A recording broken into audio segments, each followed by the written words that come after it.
The woman they called a statue stole her husband's most prized possession, and then she proved she could drive it better than he ever could.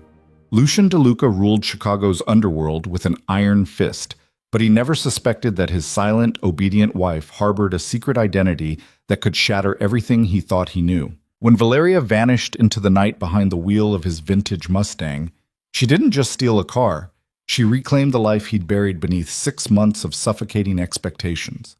Follow this story to the end, hit that like button, and comment your city below so I can see how far this tale of speed, secrets, and salvation travels.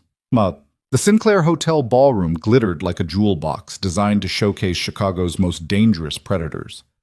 Crystal chandeliers cast fractured light across marble floors, illuminating men in tailored suits who controlled territories instead of corporations, and women draped in silk who understood that survival required more than beauty. It demanded strategic invisibility. Valeria DeLuca stood 3 steps behind her husband, her posture perfect, her champagne untouched, her expression carefully blank. The emerald gown that clung to her frame had cost more than most people earned in a year, selected by Lucian's stylist to complement his charcoal suit without outshining it. Her dark hair was swept into an elegant chignon, her makeup flawless, her jewelry precisely chosen to signal wealth without vulgarity. She was, by every measure, exactly what Lucian DeLuca's wife should be. A trophy. An ornament. A beautiful silent thing. "Your wife is exquisite," Marco Bellini said, his gaze sliding over Valeria with the clinical assessment of a man appraising livestock. "So refined. So quiet." Lucian's hand settled possessively on the small of Valeria's back, warm through the silk. "She understands her role." Valeria's smile never wavered. 6 months of practice had perfected the art of standing beside her husband while disappearing entirely, of being present without being noticed, of existing as an extension of his power rather than a person in her own right. The Underworld Gala was an annual tradition, a gathering where territories were negotiated over aged whiskey, alliances were forged between courses of a 7-course meal, and violence simmered beneath every polite exchange. Valeria had learned to read the room's shifting dynamics, to identify which men held real power and which merely pretended to recognize the moment when conversation became threat. But nobody here knew what she could read in the subtle shift of weight, the microscopic adjustment of grip, the telltale tension that preceded action. Nobody here suspected that the woman they dismissed as decorative could calculate trajectory, velocity, and outcome faster than most men could draw their weapons. "Excuse me," Lucian said, his tone polite but absolute. "Gentlemen, I need a moment." He guided Valeria toward a quieter corner of the ballroom, his hand still warm against her spine. To any observer, they looked like a devoted couple seeking a moment of privacy. Valeria knew better. 6 months had taught her to distinguish between Lucian's public performances and his private disappointments. "You're doing well tonight," he said, his voice low enough that only she could hear. "Very well. Thank you." Valeria's response was soft, perfectly modulated, utterly empty. Lucian's jaw tightened almost imperceptibly. "Relax, Valeria. You don't need to be so stiff." But relaxation was a luxury she couldn't afford. The moment she dropped her guard, the moment she let herself be anything other than what he expected, she risked everything. So she maintained her careful composure, her strategic silence, her deliberate invisibility. "I should return to the guests," Lucian said after a moment. "Stay close." Valeria nodded, falling back into position 3 steps behind him as they rejoined the crowd. She watched him navigate conversations with the ease of a man born to power, his charisma deployed like a weapon, his threats wrapped in charm. He was magnificent in his element, ruthless and brilliant, commanding and controlled, and utterly, devastatingly bored with her. She'd known it for weeks now, had felt it in the way his gaze slid past her at breakfast, in the decreasing frequency of his attempts at conversation, in the mechanical precision of their increasingly rare physical encounters. Lucian DeLuca had married her for reasons that had nothing to do with love and everything to do with appearance, and now that the novelty had faded, he was discovering that a beautiful statue offered little in the way of companionship. The realization should have hurt. Instead, it sparked something darker, a cold fury that burned beneath her carefully maintained facade. "Lucian!" Vincent Corso approached with the confidence of a man who controlled half of the city's shipping routes. I heard you acquired the '69 Mustang. The Boss 429? Lucian's expression transformed, genuine pleasure breaking through his calculated charm. You heard correctly. Candy apple red, original engine, less than 40,000 miles. She's a masterpiece. I'd kill to see her. Come by the estate next week. I'll take you for a drive. Lucian's pride was palpable. The Mustang was his prized possession, acquired through months of negotiation and a sum that would have funded a small army. He spoke about the car with more passion than he'd ever directed toward his wife. Valeria listened to them discuss horsepower and torque, restoration and authenticity, their enthusiasm sharp against her numbness. She understood cars better than either of them realized, understood them in ways that had nothing to do with collector's value and everything to do with what they could do when pushed to their limits. But that knowledge belonged to a different life, a life she'd buried 6 months ago when she'd walked down the aisle toward a man who needed a wife that looked good on his arm and knew when to stay silent. The evening crawled forward with excruciating slowness. Valeria smiled when appropriate, nodded when expected, and maintained her position in Lucian's shadow. She was good at this role now, had perfected the art of strategic invisibility. It was close to midnight when she excused herself to the powder room, needing a moment away from the performance. The bathroom was a sanctuary of marble and gold fixtures, blessedly empty. Valeria stood before the mirror, studying the woman who looked back at her. She barely recognized herself. The sound of male voices filtered through the bathroom's outer door, a conversation happening in the adjacent hallway, close enough that words carried clearly through the expensive architecture. Quite the acquisition, someone was saying, both the car and the wife. Valeria froze, her hand halfway to her lipstick. The Mustang was worth every penny. Lucian's voice, unmistakable in its smooth confidence. The wife, a pause, heavy with implications. Well, she serves her purpose. She's stunning, I'll give you that. But is she always so lifeless? A low laugh, Lucian's laugh. That's precisely the problem, isn't it? I thought I wanted someone refined, someone who wouldn't challenge me or complicate things.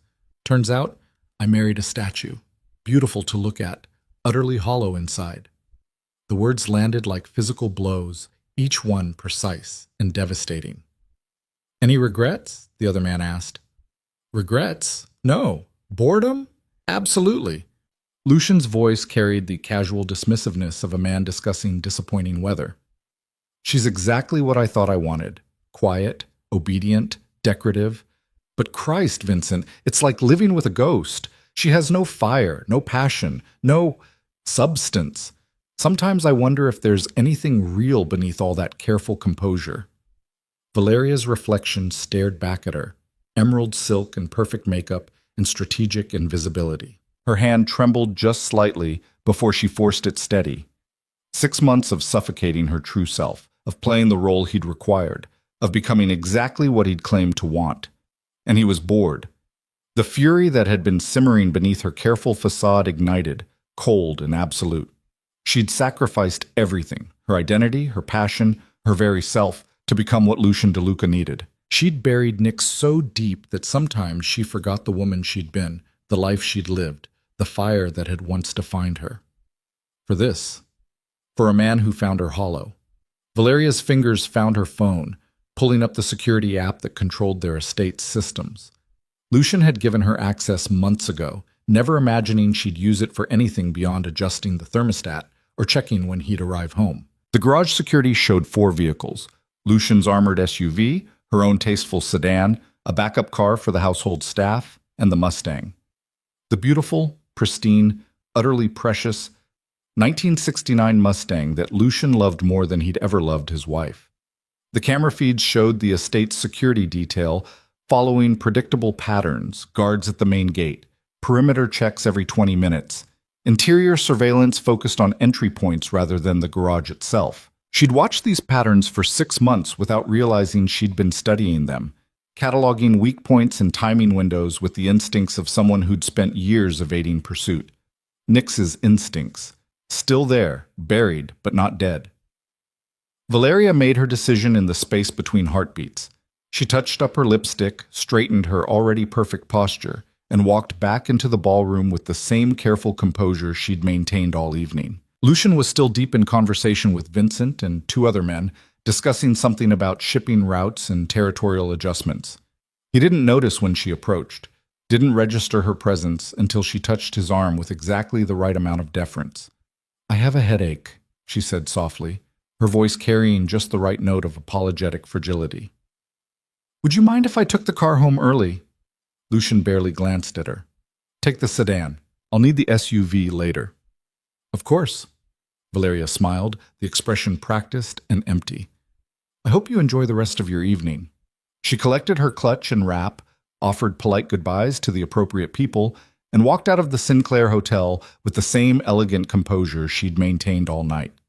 The valet brought her sedan around, and she tipped him with practiced generosity. Then she drove home, parked the sedan in its designated spot, and walked into the estate she'd called home for 6 months. The silence of the massive house pressed against her, familiar and suffocating. Valeria climbed the stairs to the master bedroom, kicked off her heels, and stripped out of the emerald gown with methodical precision. She hung it carefully in the closet. Lucian's stylist would expect it to be properly maintained, and pulled on clothes she'd hidden in the back. Dark jeans, a black-fitted jacket, boots designed for grip rather than elegance. Her hair came down, the careful chignon dissolving into loose waves. She scrubbed off the carefully applied makeup, watching her reflection transform from Lucian's perfect wife into something rawer, more real, more like Nick's. The keypad for the garage security was in the kitchen. Valeria disabled the motion sensors and camera feeds with the access Lucian had given her, creating a 30-minute window of electronic blindness. The guards outside wouldn't notice. Their attention was focused outward, watching for threats approaching the estate, not treasures leaving it. The garage smelled like expensive machinery and premium fuel. 4 vehicles waited in climate-controlled perfection, but Valeria's attention fixed on only one. The 1969 Mustang Boss 429 sat beneath soft lighting like a sculpture in a museum, every curve and angle designed for a single purpose: speed. Candy apple red paint gleamed under the lights. Chrome accents caught and reflected her movement, and the original 429 cubic inch V8 engine waited with coiled potential. Lucian's most prized possession, the thing he loved with genuine passion. Valeria ran her hand along the car's flank, feeling the perfect smoothness of the restoration. She'd watched him obsess over this vehicle for weeks before it arrived, had listened to him describe every specification with more enthusiasm than he'd ever shown discussing their marriage. The key fob was in the secure drawer where Lucian kept his most valuable items: watches, cufflinks, and the Mustang's keys. Valeria knew the combination. She knew everything about this house, had spent 6 months learning its secrets while pretending to be too vapid to notice them. The engine roared to life with a sound like controlled thunder, 8 cylinders awakening with predatory hunger. The vibration traveled through the steering wheel, through the seat, through Valeria's entire body. It was a sensation she hadn't felt in 6 months, and it hit her like electricity, pure, undiluted, absolutely intoxicating. She'd forgotten what it felt like to hold this much power in her hands. The garage door opened smoothly, revealing the curved driveway and the estate's front gate beyond. The guards at the gate would recognize the Mustang, would assume Lucian was behind the wheel. By the time they realized their mistake, she'd be gone.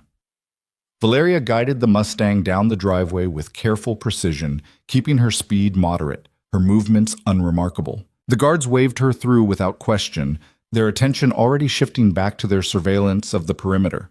And then she was through the gate, onto the private road that connected the estate to the city beyond. Valeria's foot pressed down on the accelerator, feeling the Mustang respond with eager violence. The engine's growl deepened, became a roar, and suddenly she was moving, really moving, for the first time in half a year. The city opened before her, Chicago's nighttime streets spreading in familiar patterns. She knew these roads, had raced them in another life when she'd been someone else entirely.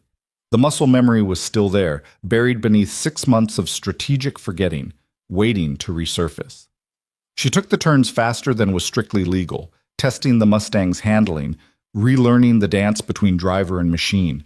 The car was magnificent, responsive, powerful, precise. Lucian had chosen well, even if he'd never pushed the vehicle beyond cautious weekend drives designed to show off its beauty rather than explore its capability. Valeria's phone buzzed in her pocket. She ignored it. Then it buzzed again, insistent, demanding. Let him wonder. Let him panic. Let him realize that his beautiful statue had walked away.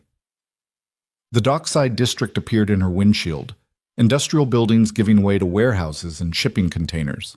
This was the part of Chicago that most of Lucian's wealthy associates never saw. The working guts of the city where cargo moved and money changed hands, and people who lived outside the law gathered to test themselves against physics and each other. She knew where she was going before she consciously made the decision. The old textile warehouse at the edge of the shipping district, abandoned for a decade, repurposed by people who needed a place to race without interference. The same warehouse where Nix had built her legend.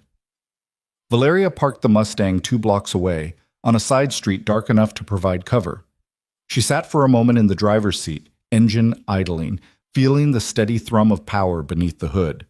She could still turn back, could return the car to the garage, restore the security systems, slip back into the emerald gown and pretend this moment of rebellion had never happened. Could continue being the perfect, hollow wife that Lucian had married. Instead, she killed the engine and stepped out into the Chicago night. The walk to the warehouse took 3 minutes. Valeria moved through shadows with practiced ease, her body remembering skills she thought she'd forgotten. The sound of engines and shouting grew louder as she approached, the distinctive roar of high-performance vehicles pushed to their limits. The warehouse's loading bay stood open, spilling light and noise into the darkness. Inside, a crowd had gathered around a makeshift track, shipping containers arranged to create tight corners and dangerous straightaways, floodlights mounted to illuminate the circuit, and at least 50 people who'd come to watch speed transformed into art. Or violence. Sometimes it was hard to tell the difference. Valeria stood in the shadows at the bay's edge, watching the current race unfold. A Nissan GTR and a modified BMW M3 screamed through the circuit, their drivers pushing limits, testing margins. The crowd roared with each near collision, each perfect drift, each moment where skill barely triumphed over physics. She'd forgotten how alive it felt, how real. Can't afford the entry fee? The voice came from her left. A man in his 30s with grease-stained hands and sharp eyes. One of the organizers, she guessed, someone who controlled access to the circuit. Valeria turned to face him, and something in her expression made him step back slightly. I can afford it, she said quietly. Then, you're in the wrong spot. Drivers are on the other side. He gestured toward a cluster of cars and their owners, gathered near the starting line. I need to get my car. Where is it? 2 blocks south, Candy Apple Red 69 Mustang Boss 429. The organizer's eyebrows climbed. That's a collector's piece. You don't race a car like that. I do. Valeria pulled out the key fob, let him see the Mustang's distinctive emblem. Unless you're too scared to let me on the track.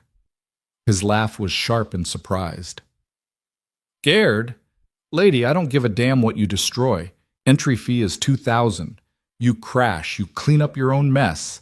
You damage the course, you pay for repairs. You got a problem with any of that? No problem.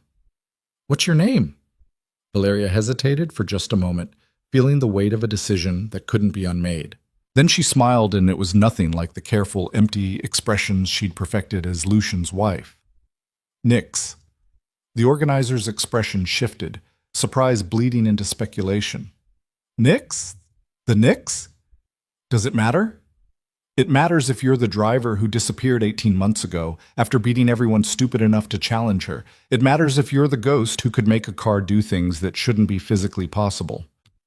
He studied her more carefully now, seeing past the expensive clothes to something harder underneath. There's a bounty, you know. 3 different crews want to race the person who used to own that name. Then they can line up. You're serious? Do I look like I'm joking? The organizer's grin was pure appreciation. Bring your car. Let's see if you're as good as the legends say. Valeria walked back to the Mustang with her heart hammering in her chest, adrenaline singing through her veins. She'd forgotten this feeling, the electric anticipation before a race, the knowledge that she was about to push herself and her vehicle to the absolute edge of capability. She'd forgotten what it felt like to be Nix. The Mustang roared to life under her hands, responding like it had been waiting for someone who understood what it could do. Valeria guided it through the dark streets toward the warehouse, feeling the car's weight and power, calibrating her instincts to this specific machine's characteristics. When she pulled into the warehouse loading bay, conversation died. Heads turned, voices hushed. People stared at the candy apple red masterpiece with appreciation that bordered on religious awe, then shifted their attention to the driver stepping out of the vehicle. Valeria met their gazes with steady confidence, no trace of the careful deference she showed at Lucian's galas. This was her territory, had been her world before she'd traded it for emerald gowns and strategic invisibility. "No fucking way," someone breathed. The crowd parted as she walked toward the starting line, conversations erupting in her wake. She caught fragments. "That's Nyx. I thought she was dead. Look at that car." But she kept moving, kept her focus on the circuit ahead. A Ferrari. 488 waited at the starting line, its driver leaning against the door with casual arrogance. He was young, maybe 25, with the kind of confidence that came from winning too often against insufficient competition. "You're the mystery challenger?" He looked her up and down, clearly unimpressed. "What's your name, sweetheart?" "Nyx." His expression flickered. Recognition, doubt, then dismissal. "Nyx is a myth. Some ghost story people tell to make underground racing sound more interesting." "Then you've got nothing to worry about." Valeria gestured toward the circuit. "Unless you're scared to race a ghost." The crowd noise swelled, people sensing confrontation, money changing hands as bets were placed. The organizer appeared beside her, collecting entry fees, explaining rules she already knew by heart. "Standard circuit," he said. 3 laps. First across the finish line wins. You crash, you're disqualified. You damage another driver's car deliberately, you're banned for life. Any questions?" "No." Valeria slid into the Mustang's driver's seat, feeling the car settle around her like a second skin. Her hands found the wheel, her feet the pedals, her body the precise position that optimized control. She'd sat in this exact configuration 1,000 times before, in different cars but always with the same purpose. To be faster than physics should allow. The starting lights mounted on a makeshift frame began their sequence. Red, red, red. Valeria's world narrowed to the circuit ahead, her awareness expanding to encompass every variable: tire grip, weight distribution, the Mustang's power curve, the Ferrari's likely strategy. Green. She launched with practiced precision, the Mustang's engine screaming as she balanced acceleration against traction. The Ferrari jumped ahead initially, its modern engineering giving it an advantage off the line, but Valeria didn't panic. This wasn't about the first corner. This was about the long game. The circuit's first turn approached fast, a tight right-hander between shipping containers. The Ferrari's driver braked hard, too hard, sacrificing speed for safety. Valeria carried her momentum deeper into the turn, feeling the Mustang's rear end start to slide, using the drift to pivot the car through the apex with minimal scrubbing.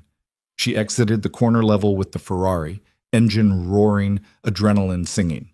The second turn was a left-hand sweeper that required commitment, faith that the tires would hold, trust in physics and skill. Valeria accelerated through it while the Ferrari's driver lifted, his caution costing him precious tenths of a second. And she was ahead. The crowd's roar penetrated her focus, a distant thunder that validated what she already knew: she was faster. The Mustang was a revelation under her hands, raw power matched with surprising agility. The classic muscle car responding to her inputs with the precision of something built for exactly this purpose. Lap 2. The Ferrari's driver was pushing now, trying to close the gap, taking risks his skill level couldn't support. Valeria watched him in her mirrors, reading his desperation in the way his car twitched through corners, the way he braked too late and accelerated too early. He was fast, but he wasn't Nyx. The third lap was a victory parade disguised as a race. Valeria extended her lead with surgical precision, each corner a demonstration of what happened when skill met preparation met absolute commitment. The Mustang danced through the circuit like it had been designed for this exact track, and maybe in some way it had been, built by people who understood that power meant nothing without control. She crossed the finish line 3 car lengths ahead of the Ferrari, the Mustang's engine still screaming its triumphant song. The crowd erupted. Valeria brought the car to a controlled stop and stepped out into chaos. People were shouting, laughing, pressing forward to see the car and the driver who just made the impossible look routine. Money changed hands as bets were settled. Someone was already setting up the next race, other drivers lining up to challenge the ghost who'd just proven she was real. "Holy shit," the organizer said, appearing beside her with undisguised admiration. "That was... holy shit.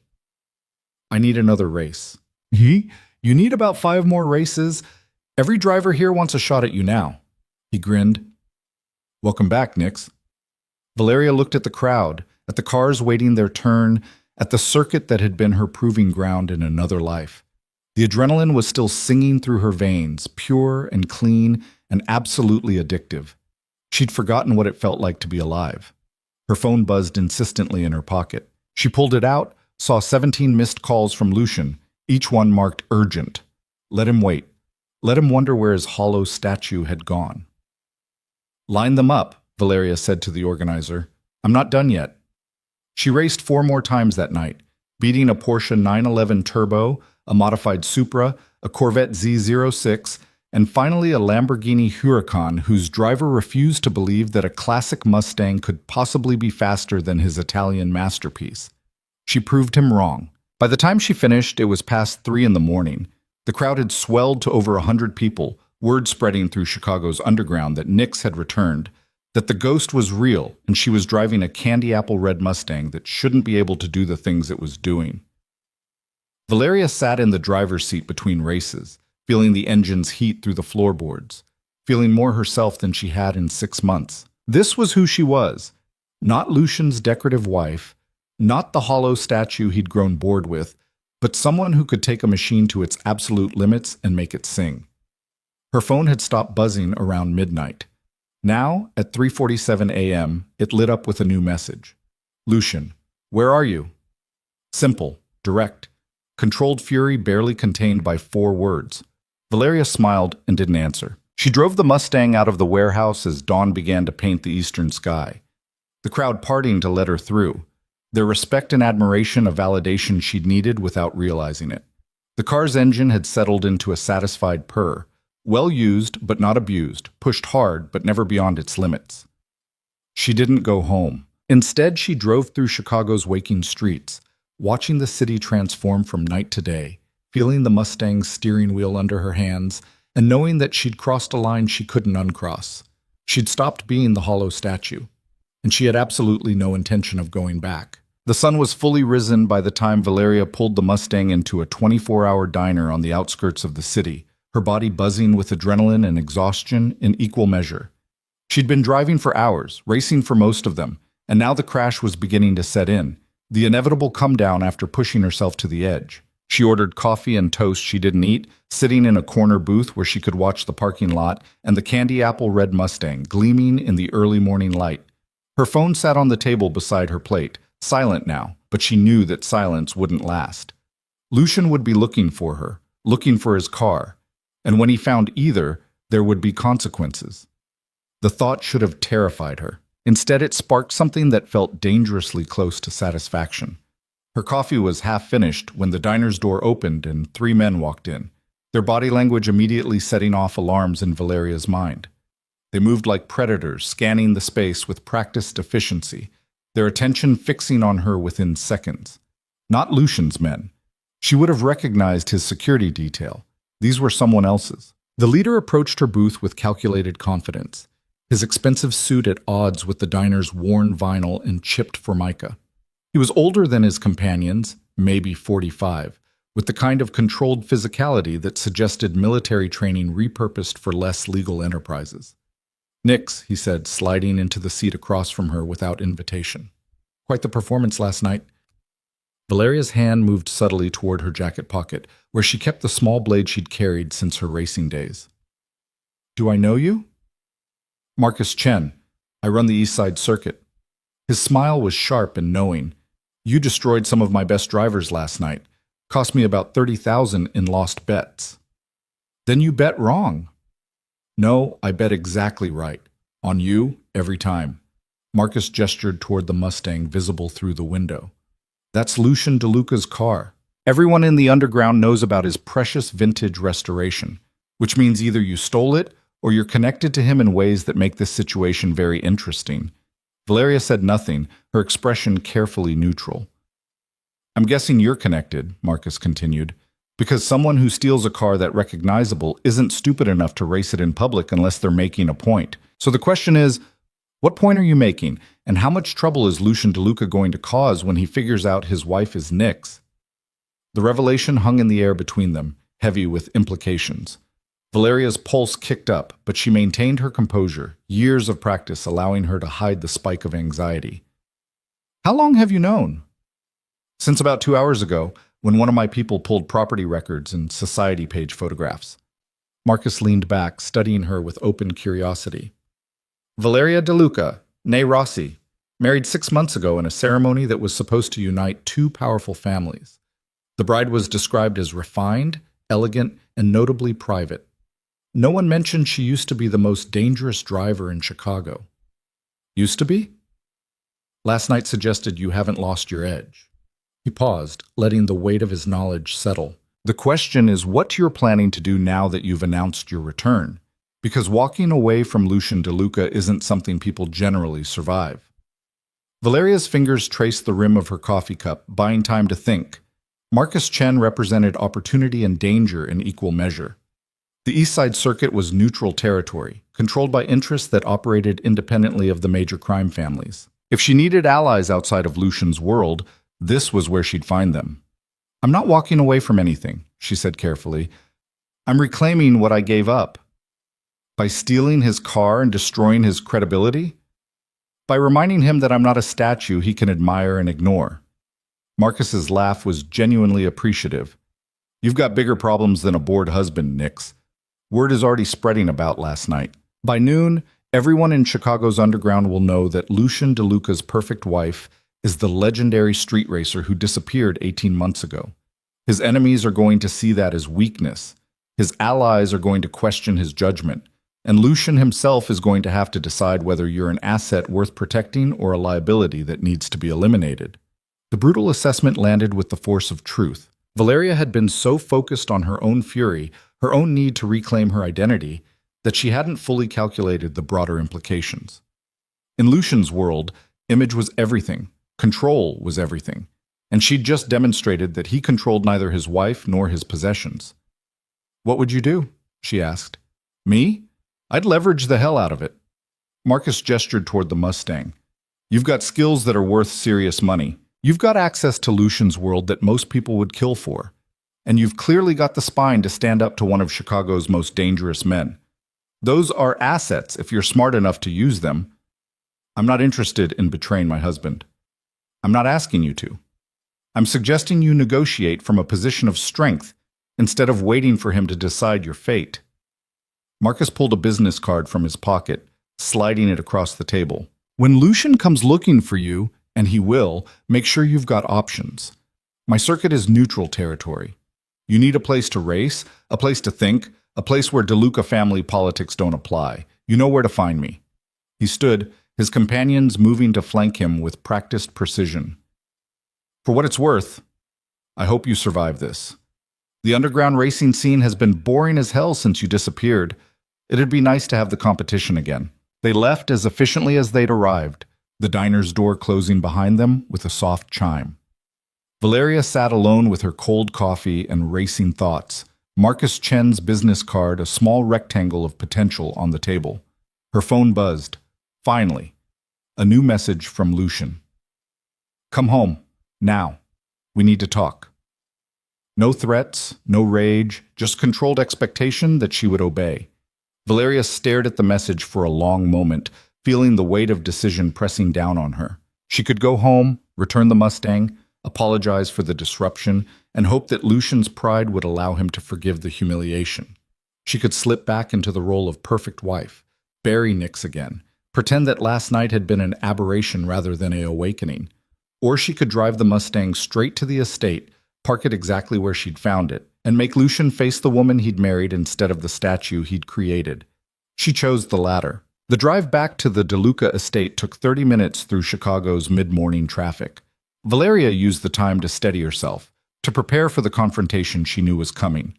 She'd challenged Lucian's authority, damaged his reputation, and demonstrated a level of independence that undermined everything their marriage was supposed to represent. He would be furious. The question was whether that fury would manifest as violence or something more calculated. The estate's gate stood open when she arrived, unusual for mid-morning when security protocols typically kept them closed except for scheduled arrivals. She drove through slowly, the Mustang's engine purring with satisfied exhaustion, and found the circular driveway occupied by 3 additional vehicles she didn't recognize. Lucian had company. That complicated things. Valeria parked the Mustang in its designated spot in the garage, taking a moment to appreciate the vehicle's flawless exterior despite hours of hard driving. She'd pushed it to its limits without exceeding them, had tested its capabilities without damaging its precision. Lucian might be angry about the unauthorized use, but he couldn't claim she'd harmed his precious possession. The house was unnaturally quiet when she entered through the garage's interior door, the usual sounds of household staff conspicuously absent. Someone had cleared the building, which meant Lucian wanted privacy for whatever was about to happen. She found him in his office, standing behind his desk with his back to the door, looking out over the estate's manicured grounds. He was still wearing last night's suit, the jacket discarded, his shirt sleeves rolled to his elbows. The posture suggested he'd been awake all night, waiting. 3 other men occupied the office's leather chairs. Vincent Corso from last night's gala, Marcus Bellini, who controlled the city's southern territories, and a younger man Valeria didn't recognize but whose resemblance to Bellini suggested family connection. All 4 turned when she entered, their attention fixing on her with varying degrees of curiosity and calculation. "Gentlemen," Lucian said without preamble, "allow me to properly introduce my wife, Valeria De Luca, also known, apparently, as Nyx." The younger Bellini's eyes widened slightly. Vincent Corso's expression remained carefully neutral. Marcus Bellini laughed, a sharp bark of surprise. "The street racer?" Bellini said. "The ghost who disappeared?" "The very same." Lucian's voice was controlled, almost conversational, which made it more dangerous than rage would have been. "I learned this interesting fact around 2 this morning when my head of security informed me that my vintage Mustang had been stolen by someone who knew how to disable the estate's systems without triggering any alarms." "That must have been quite the shock," Vincent said carefully. "Shock is an inadequate word. Imagine my surprise when I tracked the car to an illegal racing circuit in the Dockside district and watched security footage of my wife, my quiet, refined, perfectly obedient wife, absolutely destroying some of the city's best drivers." Valeria held his gaze steadily, refusing to show the anxiety churning in her gut. This was the moment that would define everything that came next. Backing down now would confirm his assessment of her as hollow. Standing firm might cost her everything. "You called me a statue," she said quietly. "Hollow and boring. I thought I'd remind you that I'm not." The office went absolutely silent. Vincent Corso's eyebrows climbed. The younger Bellini looked like he wanted to flee. Marcus Bellini's grin widened appreciatively. Lucian turned to face her fully, and the expression on his face was complex. Fury, yes, but also something that might have been respect fighting with injured pride. "You overheard my conversation with Vincent." "I did.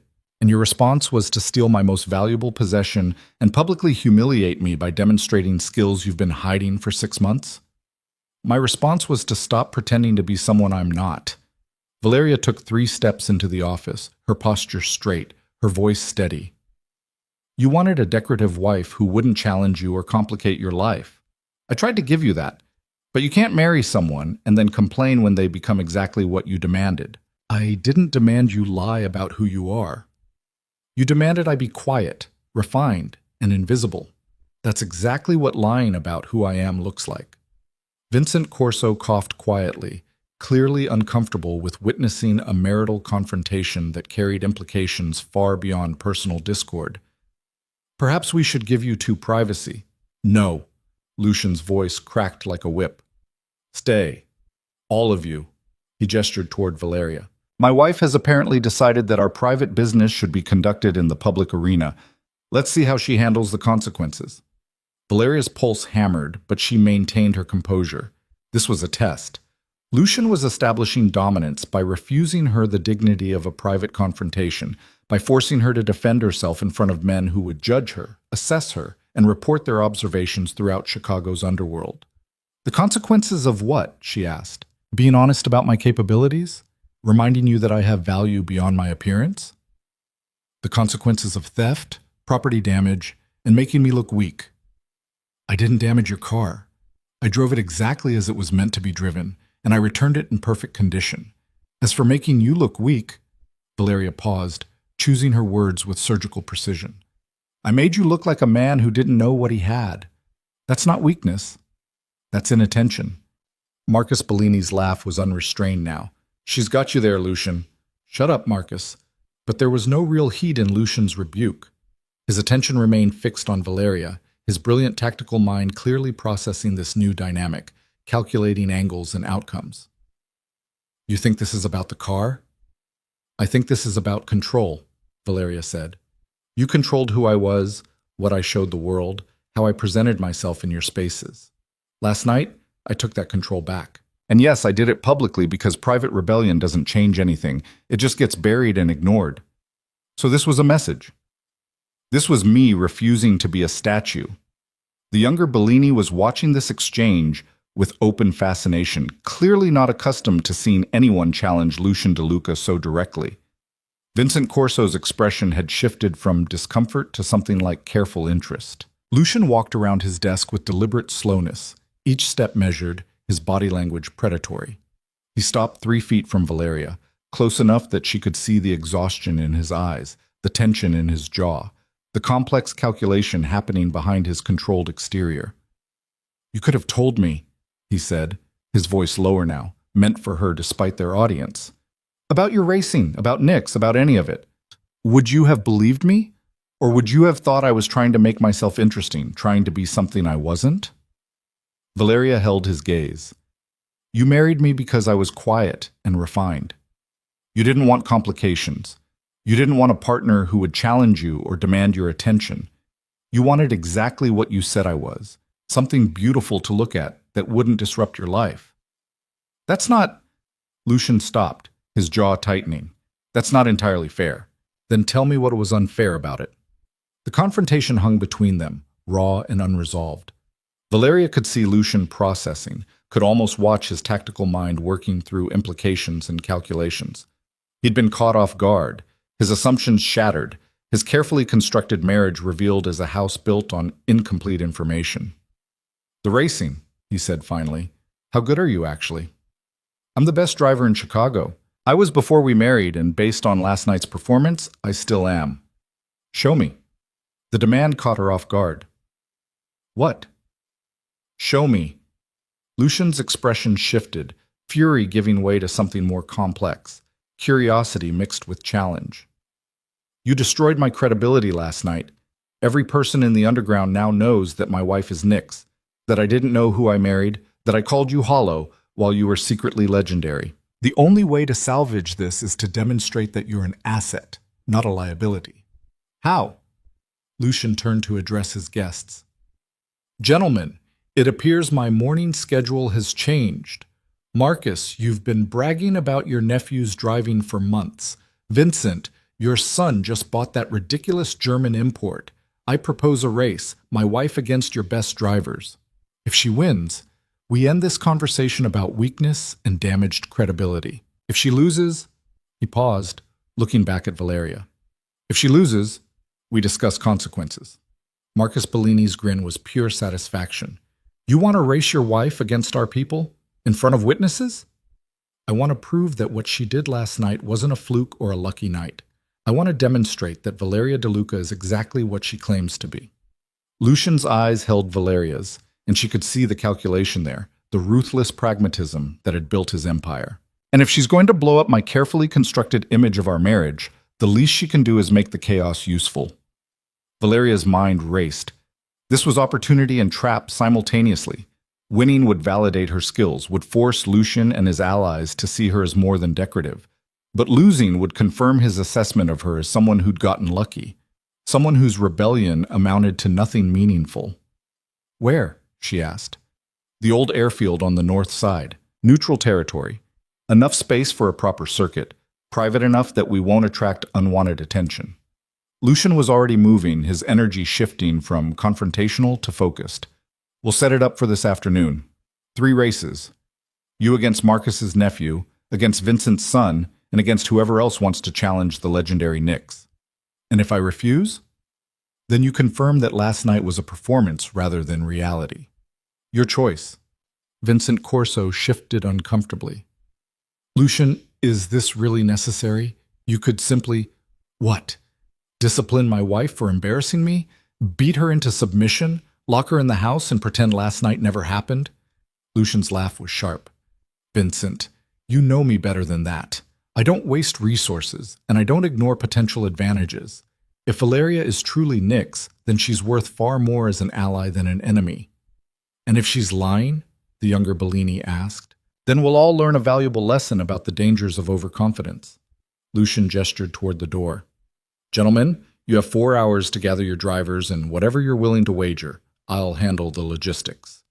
The men filed out, Marcus Bellini still grinning, Vincent Corso looking concerned, the younger Bellini appearing stunned by the morning's revelations. When the door closed behind them, Lucian and Valeria stood alone in the office, the weight of 6 months of carefully maintained pretense finally stripped away. You're angry, Valeria said. I'm furious. Lucian's control cracked slightly, real emotion bleeding through. You lied to me for 6 months. You let me believe you were someone you're not. You made me look like a fool who doesn't know his own wife. You made assumptions about who I should be and never asked if they were accurate. Because you confirmed every assumption. You were quiet, refined, perfect. You never challenged me, never questioned anything, never gave me any reason to look deeper. Because that's what you wanted. Valeria's own anger was rising now, 6 months of suppression finally breaking free. You wanted a wife who wouldn't complicate your life, someone who looked good at galas and didn't demand your attention or challenge your authority. I gave you exactly that, and you got bored. So tell me, Lucian, what exactly did you want me to do differently? The question hung between them, sharp and unavoidable. Lucian ran his hand through his hair, a rare gesture of frustration that broke through his usual controlled composure. I don't know, he admitted. I thought I wanted simple, uncomplicated, someone who fit into my world without creating chaos. And instead you got me. Instead I got someone who stole my car and destroyed the city's best drivers while I was networking at a gala. Despite himself, a smile tugged at Lucian's mouth. You know what the most infuriating part is? You're right. About all of it. I did want a statue. I did get bored when you gave me exactly what I asked for, and I absolutely made assumptions instead of asking questions. Valeria felt some of her tension ease slightly. This was the first honest conversation they'd had in months. Maybe the first truly honest conversation of their marriage. What happens now? She asked. Now you race. You prove you're as good as you claim. And then we figure out what our marriage actually is, instead of what we've been pretending it should be. Lucian crossed to his desk, pulling up information on his computer. The airfield is secured. I'll have the circuit set up within 2 hours. Who do you need there? Need? Support crew, mechanic, anyone you trust to work on the Mustang before the races. Valeria thought of the people she'd known in her Nix days, the underground connections she'd severed when she married Lucian. Tommy Rodriguez. He ran my pit crew before I disappeared. If he's still in Chicago, he'll come. I'll find him. Lucian was already typing, his tactical mind fully engaged now. What else? The Mustang needs nothing. It's perfect as is. Confidence or truth? Both. Valeria moved closer to the desk, looking at the airfield schematics Lucian was pulling up. That car is a masterpiece. You chose well when you bought it, but it's been driven like a museum piece instead of a machine.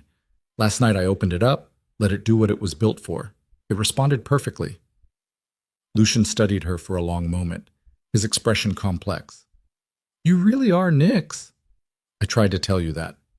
You tried to hide it. Because I thought that's what you wanted. The honesty settled between them, uncomfortable but necessary. Lucian's phone buzzed with incoming messages, his network already responding to his requests, pieces moving into position for the afternoon's demonstration. 4 hours, he said. Use them however you need. Rest, prepare, or run if you're smart. I'm not running. No, I'm beginning to understand that you're not. Lucian's expression softened slightly, genuine curiosity breaking through his anger. Why racing? Of all the things you could have been, all the identities you could have claimed, why choose something so dangerous? Valeria considered the question, searching for words to explain something she'd never fully articulated. Because it's the only time I feel completely real. When I'm driving at the edge of control, when everything depends on split-second decisions and absolute commitment, there's no room for pretense or performance. You're either good enough or you're not. The physics don't care about your background or your connections or what image you're trying to project. You either have the skill or you crash. And you have the skill. I have the skill. Lucian nodded slowly, processing this new information, recalibrating everything he thought he knew about the woman he'd married. Then show me. This afternoon, in front of everyone who matters, show me exactly who Valeria DeLuca really is. Valeria left the office with 4 hours to prepare for races that would define everything that came next. She found her phone had 17 new messages, most from numbers she didn't recognize, but one stood out. Tommy Rodriguez, her former pit chief, the mechanic who'd kept her cars running through dozens of underground races. Heard you were back. Heard you stole DeLuca's Mustang. Need help not getting killed this afternoon? She smiled and texted back a single word. Yes. His response came within seconds. On my way. Tommy arrived at the estate an hour later, his presence causing visible alarm among Lucian's security staff until Valeria intervened. He looked exactly as she remembered. Early 40s, grease under his fingernails, sharp eyes that could diagnose mechanical problems by sound alone. Let me see the car, he said without preamble. They walked to the garage together, and Tommy's low whistle of appreciation when he saw the Mustang made Valeria smile. He circled the vehicle slowly, his hands moving over the paint, the chrome, the perfectly restored details. This is serious machinery, he said finally. DeLuca wasn't kidding around with this restoration. Can you work with it? Can I work with it? Nix, this is a mechanic's dream. Everything is accessible, everything is logical, and the engineering is brilliant. Tommy popped the hood, studying the engine with reverent attention. You drove this last night? 5 races, won them all. How'd she handle? Like a dream. Responsive, powerful, predictable. Tommy's grin was pure satisfaction. Then we just need to make sure she stays that way. Who are you racing? Marcus Bellini's nephew, Vincent Corso's son, and whoever else shows up looking for a challenge. So basically, every hotshot driver in Chicago who thinks they're better than Nix. Basically. They spent the next 2 hours going over the Mustang with methodical precision. Tommy checked tire pressure, examined brake pads, tested suspension response, and made minute adjustments that optimized performance without changing the car's fundamental character. Valeria watched him work, feeling the familiar rhythm of pre-race preparation, the careful attention to detail that separated winners from casualties. You sure about this? Tommy asked at one point, his voice quiet. DeLuca's got a reputation. Crossing him publicly isn't something people usually survive. I'm not crossing him. I'm making him see me. By stealing his car and racing it in front of his enemies? By being honest about who I am instead of who he wanted me to be. Tommy considered this, his hands still moving over the engine. You always were stubborn. Glad to see marriage didn't change that. They finished the preparation with 40 minutes to spare. The Mustang sat ready, every system optimized, every component functioning at peak efficiency. Valeria changed into proper racing clothes. Fitted jeans, a black jacket designed for movement, boots with grip-focused soles. When Lucian's driver came to collect them, she was ready. The old airfield spread across 40 acres of cracked tarmac and abandoned buildings, remnants of a municipal airport that had closed 2 decades earlier. Someone had already set up a circuit using traffic cones and painted lines, creating a course that emphasized both speed and technical skill. At least 30 vehicles were already present, along with maybe 60 people, drivers, mechanics, observers, and various members of Chicago's underworld who'd come to watch Lucian DeLuca's wife prove or destroy her legend. Marcus Bellini approached as Valeria stepped out of the transport vehicle, his nephew trailing behind him with obvious confidence. The young man was maybe 23, fit and cocky, exactly the type who'd never lost enough to understand humility. "Nix," Marcus said with genuine warmth. "Glad you showed up. My nephew Carlo has been talking non-stop about destroying the ghost. I hope you're ready to back up last night's performance." "I'm ready." Carlo Bellini stepped forward, offering his hand with a grin that didn't quite reach his eyes. "I watched the footage from last night. Impressive driving, but those were street racers, not serious competition. Let's see how you handle a real circuit." Valeria shook his hand, feeling the deliberate strength he put into the grip, the subtle intimidation attempt. "What are you driving?" "Audi R8, full race spec, custom tuning, professional setup." His confidence bordered on arrogance. "You're really going to run that vintage museum piece against modern engineering?" "I am." "Your funeral." The crowd gathered as the first race was prepared, money already changing hands as bets were placed. Valeria spotted Vincent Corso's son standing beside a modified BMW M4, saw several other drivers she didn't recognize preparing vehicles that represented serious investment and skill.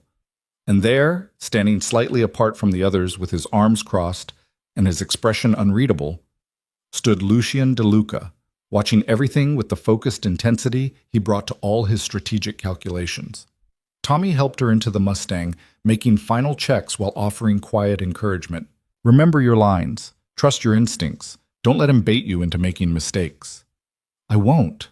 The starting position placed her beside Carlo Bellini's Audi, the modern machine looking sleek and aggressive compared to the Mustang's classic brutality. Carlo revved his engine unnecessarily, the sound sharp and artificial compared to the Mustang's deep rumble. The organizer raised the starting flag, his voice cutting through the engine noise.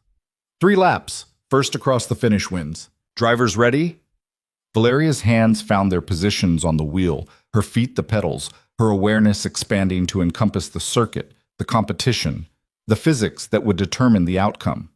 This was what she'd been born to do, the place where everything else fell away and only skill mattered. The flag dropped. Valeria launched with controlled aggression, feeling the Mustang's rear tires bite into the asphalt with perfect grip. Carlo's Audi jumped ahead initially, its modern all-wheel drive system translating power to pavement with computer-optimized efficiency. But Valeria didn't panic. The first corner would tell her everything she needed to know about her opponent's skill level. The circuit's opening turn was a tight right-hander that demanded commitment, a test of nerve as much as technique. Carlo braked hard, his Audi's advanced systems managing weight transfer and traction with electronic precision. Valeria carried her speed deeper into the corner, trusting physics and experience over technology, feeling the Mustang's classic suspension compress and release as she drifted through the apex. She exited the turn level with the Audi, her momentum perfectly preserved. Carlo's head turned slightly, visible through his side window. He'd expected to extend his lead through superior braking and corner speed. Instead, he'd just learned that the vintage Mustang could match his modern machinery where it mattered most. The second turn was a sweeping left that led into a long straightaway, and this was where the Mustang's raw power asserted itself. Valeria's foot pressed down, feeling the 429 cubic inch engine respond with savage enthusiasm. The acceleration was brutal and intoxicating, pushing her back into the seat as the speedometer climbed with violent purpose. She pulled alongside Carlo on the straight, then ahead, the Mustang's superior horsepower overwhelming the Audi's technical advantages. In her peripheral vision, she saw Carlo's expression shift from confidence to concentration as he realized his modern engineering wasn't the guaranteed advantage he'd assumed. The circuit's third section was a technical sequence, 3 connected corners that required precise line selection and throttle control. Valeria had studied the layout during her brief preparation time, had visualized the ideal path through each turn. Now she executed that vision with surgical precision, the Mustang responding to her inputs like an extension of her intentions. Behind her, Carlo pushed hard, trying to close the gap, but his aggression exceeded his skill. Valeria watched in her mirrors as the Audi's rear end stepped out in the second corner, Carlo's correction too abrupt, his recovery costing him precious momentum. She finished the first lap 3 car lengths ahead. The crowd's roar penetrated her focus, a wall of sound that validated what she already knew. She was faster. The Mustang was performing flawlessly. And Carlo Bellini was discovering that reputation meant nothing against superior execution. Lap 2 was clinical dominance. Valeria extended her lead through perfect line selection, optimal braking points, and an intimate understanding of the Mustang's capabilities. Carlo was fast, his Audi well prepared, but he was racing against someone who'd spent years pushing vehicles to their absolute limits. The third lap was a victory parade. Valeria crossed the finish line 7 car lengths ahead of the Audi, the Mustang's engine still singing its triumphant song. She brought the car to a controlled stop and stepped out into chaos. The crowd pressed forward, voices raised in appreciation and disbelief. Money changed hands as bets were settled. Tommy appeared beside her, his grin fierce with satisfaction. "That's my girl," he said quietly. "Welcome back, Nix." Valeria looked past the crowd toward Lucian, finding him standing exactly where he'd been before the race, his expression unreadable. Marcus Bellini approached, laughing. Despite his nephew's defeat. "Well, shit, Carlo, you just got destroyed by a woman driving a car older than you are. How does that feel?" Carlo's expression was tight with humiliation, but he managed a stiff nod toward Valeria. "You're better than I expected." "I'm exactly as good as I claimed to be," Valeria said evenly. "The problem wasn't my skill, it was your assumptions." Vincent Corso's son was next, his BMW M4, prepared with obvious care and significant investment. He was older than Carlo, maybe 28, with the kind of focused intensity that suggested he'd actually studied racing instead of just relying on natural talent and expensive equipment. "David Corso," he introduced himself, offering his hand without the performative strength Carlo had deployed. "I've heard stories about Nix for years. Never thought I'd get to race the legend." "What have you heard?" Valeria asked. "That you drove like physics was a suggestion rather than a law, that you could make a car do things that shouldn't be possible." David's smile was genuine. "After watching you destroy Carlo, I'm starting to believe the stories are true." "They are." "Then let's see if I can do better than he did." The second race was fundamentally different from the first. David Corso was genuinely skilled, his BMW perfectly set up, his racecraft sophisticated enough to pose a real challenge. When the flag dropped, he launched with precise timing, keeping pace with the Mustang through the opening corners. Valeria found herself working harder, pushing closer to the edge of the Mustang's capabilities. David anticipated her moves, defended his position intelligently, forced her to execute with absolute precision. This was real racing, two skilled drivers testing themselves against physics and each other. The first lap ended with Valeria barely ahead, maybe half a car length separating them. The crowd's energy intensified, sensing genuine competition rather than the one-sided demonstration Carlo had provided. David pushed harder on lap 2, taking risks that demonstrated both confidence and competence. He dove inside on a corner Valeria had owned in the previous race, forcing her to adjust her line, making her work for every inch of track position. But work was something Valeria understood. She'd built her reputation not on natural talent alone, but on the willingness to push harder, commit deeper, risk more than anyone else was willing to risk.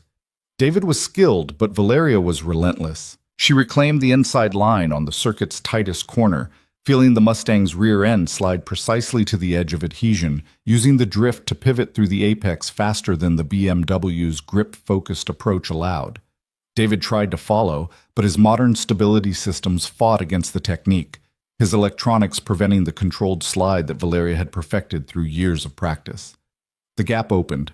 Valeria pressed her advantage, each corner executed with millimeter precision, each straight exploiting the Mustang's power advantage. David fought brilliantly, but brilliance couldn't overcome the fundamental difference in skill level. She crossed the finish line 2 car lengths ahead. David approached after the race with genuine respect, his handshake firm and his smile rueful. "You're even better than the stories suggested. That was masterful driving." "You're good," Valeria said honestly. "Better than most people I've raced, but not better than you." "Not today." Vincent Corso joined his son, his expression complex.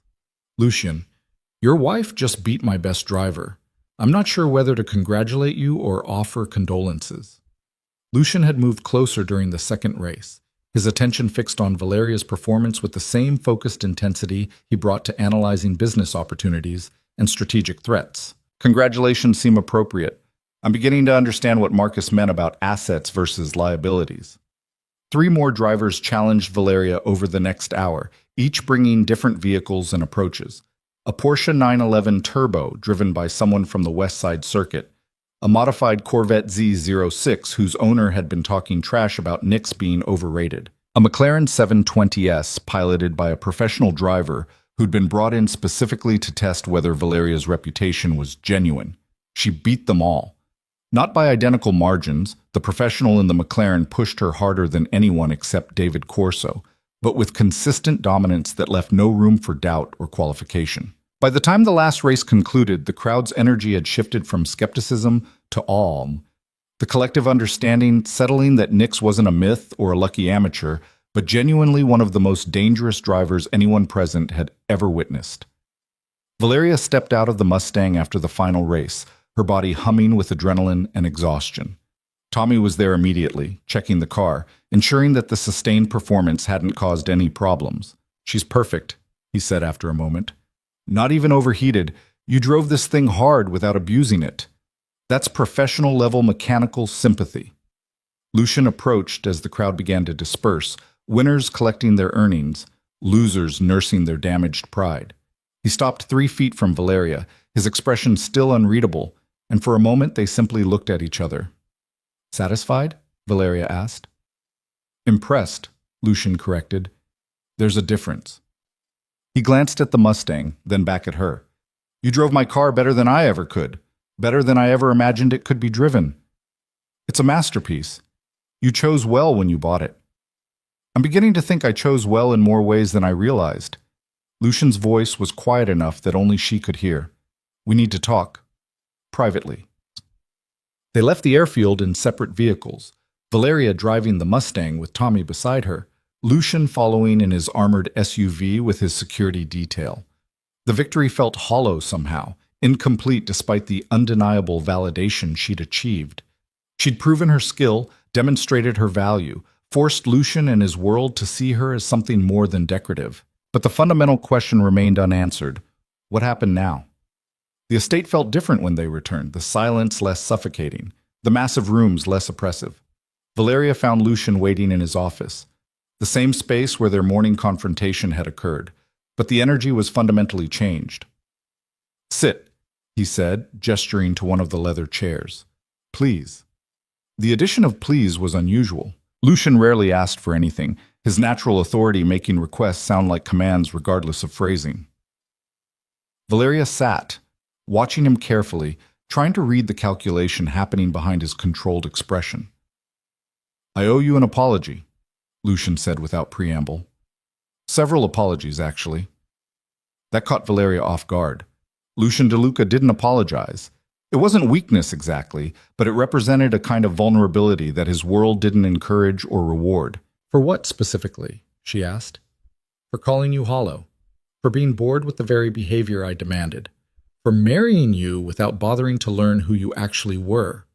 Lucian poured 2 glasses of whiskey, sliding one across the desk toward her.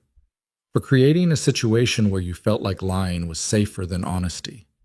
Valeria accepted the glass, feeling the weight of his words settle between them.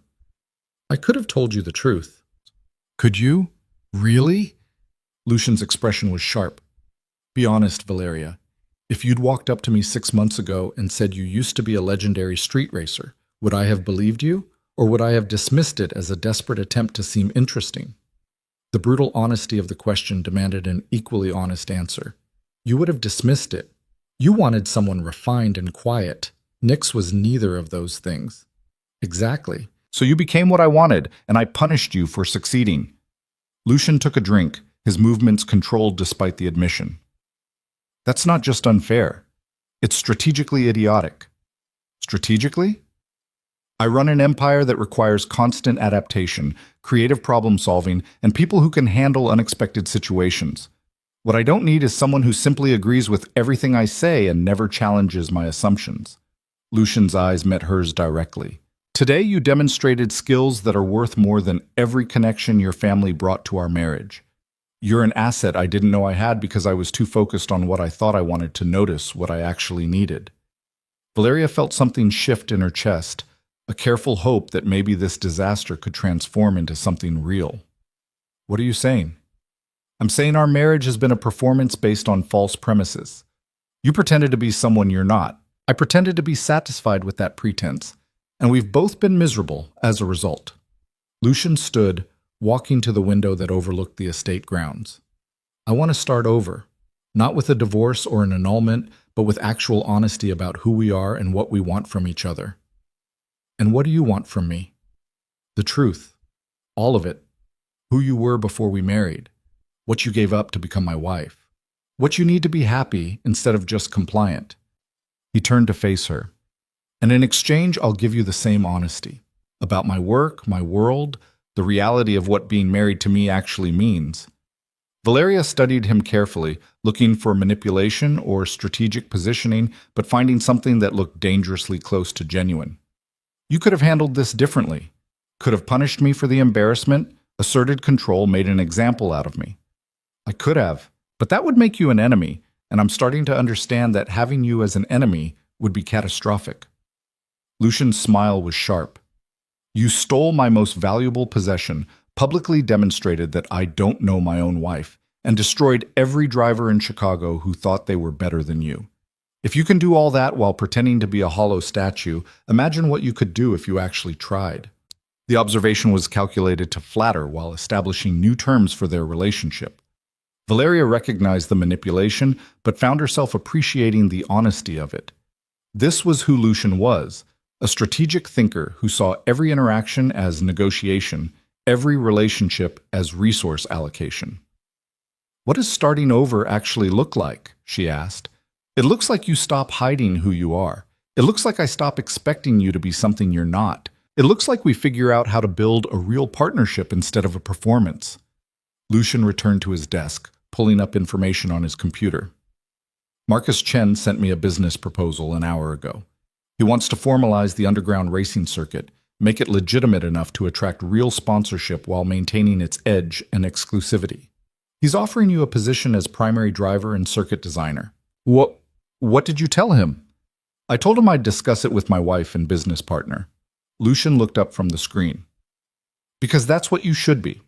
Not my decorative accessory or my silent shadow, but someone who contributes meaningfully to the empire I'm building." Valeria felt her pulse quicken. This was more than reconciliation. This was recognition, the acknowledgement that she had value beyond her appearance and family connections. "What about your reputation?" she asked. "Today helped, but there are still people who see me as a liability, a wife who publicly humiliates her husband." "Let them." Lucian's expression was fierce now, the predatory intelligence that made him dangerous, fully engaged. "Anyone stupid enough to think you're a liability after watching you destroy their best drivers isn't someone whose opinion matters. And anyone smart enough to recognize your value is someone I want as an ally rather than an enemy." He pulled up additional files displaying financial projections and strategic analyses. The underground racing circuit represents untapped revenue and influence.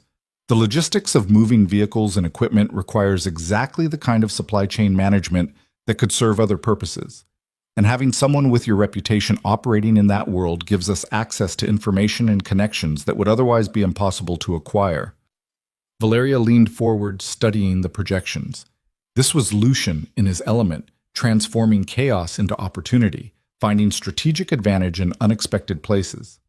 And for the first time since their marriage, he was including her in the calculation, rather than expecting her to simply accept his decisions. "You want to weaponize my racing," she said. "I want to leverage your skills for mutual benefit." Lucian's correction was precise. "You get to race legitimately, build the circuit you helped create in the underground, and use your talents without hiding. I get access to a world that's been closed to traditional business approaches, plus a partner who can handle situations I can't." "Such as?" "Such as the problem we're going to have in about 3 hours when my head of security arrives, with questions about how you disabled the estate systems without triggering any alarms." Lucian's expression was serious now, because that's not something a decorative wife should be able to do. That's something a person with serious technical knowledge and operational experience could accomplish. The shift in tone caught Valeria's attention. "You're concerned about security." "I'm concerned about vulnerabilities I didn't know existed. If you could bypass our systems, other people could potentially do the same. I need to understand exactly how you did it, so we can prevent others from exploiting the same weaknesses. Valeria considered this request, recognizing it as both practical necessity and trust-building exercise. I used the access you gave me. The security system treats authorized users differently than potential threats. I knew the patrol patterns because I've watched them for 6 months. And I understand technical systems well enough to create a blind spot without triggering fail-safes. How well do you understand technical systems? Well enough that I used to bypass police surveillance during races, well enough that I could hack basic security protocols by the time I was 19. Well enough that Tommy used to joke I should be designing systems instead of defeating them. Lucian's expression shifted to something that looked like vindication. See, this is exactly what I'm talking about. You have skills that are worth significant money and strategic advantage, and you've been hiding them because you thought I wanted someone decorative and useless. You did want that. I thought I did. Turns out I was wrong about what I needed. He stood, moving around the desk to stand directly in front of her. So here's my proposal. We start over with actual honesty. You tell me who you really are, what you're actually capable of, what you want from this marriage. I'll do the same. And we build something real instead of continuing this performance that's making us both miserable. Valeria searched his face, looking for manipulation or hidden angles, but finding something that might actually be genuine interest. And if I want things you can't give me, then we negotiate, like adults, like partners. Lucian's hand extended, offering a handshake. What do you say? Ready to stop being a statue and start being a person? She took his hand, feeling the warmth of his grip, the strength tempered with careful control. I'm ready. But this goes both ways, Lucian. You don't get to demand honesty from me while keeping secrets about your work. Fair enough. He didn't release her hand immediately. Full disclosure, my empire is built on shipping, logistics, and strategic resource allocation. Some of it is perfectly legitimate. Some of it operates in gray areas that law enforcement would prefer to shut down. All of it requires constant management of competing interests, territorial disputes, and people who'd like to see me dead. I assumed that much. Did you assume that I've survived 3 assassination attempts in the past 2 years? Or that my head of security is probably compromised by someone trying to position themselves for a takeover? Or that the reason I married you wasn't just about family alliances, but because I needed someone whose presence would make me look stable and settled rather than vulnerable and isolated? The revelations landed with the weight of genuine trust. Pieces of truth that Lucian had been holding close suddenly offered up for inspection. Valeria's mind raced, processing implications and reassessing everything she thought she understood about their marriage. Who's compromised? She asked. I don't know yet, but someone with access to internal systems has been feeding information to rivals. Small things at first, shipment schedules, meeting times, but it's escalating. The security protocols you bypassed last night should have been impossible to defeat without inside knowledge. You think I'm involved? No. But I think you demonstrated that our security has weaknesses I need to address. Lucian finally released her hand, returning to his desk, but maintaining eye contact. Which brings me to another proposal. You're good at bypassing systems. Would you be willing to help me find and fix the vulnerabilities someone is exploiting? Valeria felt the weight of decision pressing down on her. This was the moment where she either committed to being a real partner in Lucian's world or maintained the careful distance that had characterized their marriage so far. Show me the security architecture, she said. Everything, access logs, system documentation, personnel files. If someone's exploiting weaknesses, I'll find them. Lucian's smile was genuine satisfaction. This is what I should have asked for 6 months ago. A partner who can actually help instead of someone who just looks good beside me at galas. They spent the next 2 hours reviewing the estate's security systems, with Valeria identifying vulnerabilities and suggesting fixes, while Lucian provided context about personnel and procedures. It was the first real collaboration of their marriage, the first time they'd worked together toward a common goal instead of existing in parallel orbits.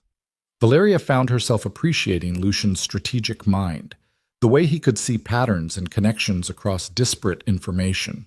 And Lucian seemed genuinely impressed by her technical knowledge, asking questions that suggested real interest rather than polite performance. Here, Valeria said, pointing to an access log entry. This shouldn't exist. User authentication happened at 2:47 a.m., but the guard schedule shows that person was off duty. Either the log is falsified or someone used stolen credentials. Lucian leaned closer, studying the entry with focused intensity. That's my head of security's access code, Marcus Vega. He's been with me for 4 years. Is he here now? He's supposed to arrive at 6 to debrief about your unauthorized departure last night. Lucian checked his watch, which gives us 90 minutes to decide how we want to handle this. Confront him directly or set a trap? What would you suggest? The question felt like another test, Lucian assessing whether she could think tactically about situations that involved real danger. Valeria considered the options, weighing direct confrontation against strategic patience. Set a trap, she said finally. If Vega is compromised, confronting him just alerts whoever he's working for. Better to give him an opportunity to prove his loyalty or betray himself definitively. What kind of trap? Valeria's smile was sharp. The kind where we use the weaknesses I just identified to create a false vulnerability. Make it look like the system has a flaw that someone could exploit. Then watch to see if Vega takes the bait or reports it to whoever he's really working for. Lucian's expression was pure appreciation. You're dangerous. I think I might actually like being married to you. You haven't seen Dangerous yet. But Valeria found herself smiling despite the situation's gravity. This felt real in a way their marriage never had before. Two people working together, combining their different skills toward a common purpose. They spent the remaining time setting up the trap, creating what looked like an exploitable security flaw in the estate's perimeter monitoring. Anyone with technical knowledge could see the vulnerability.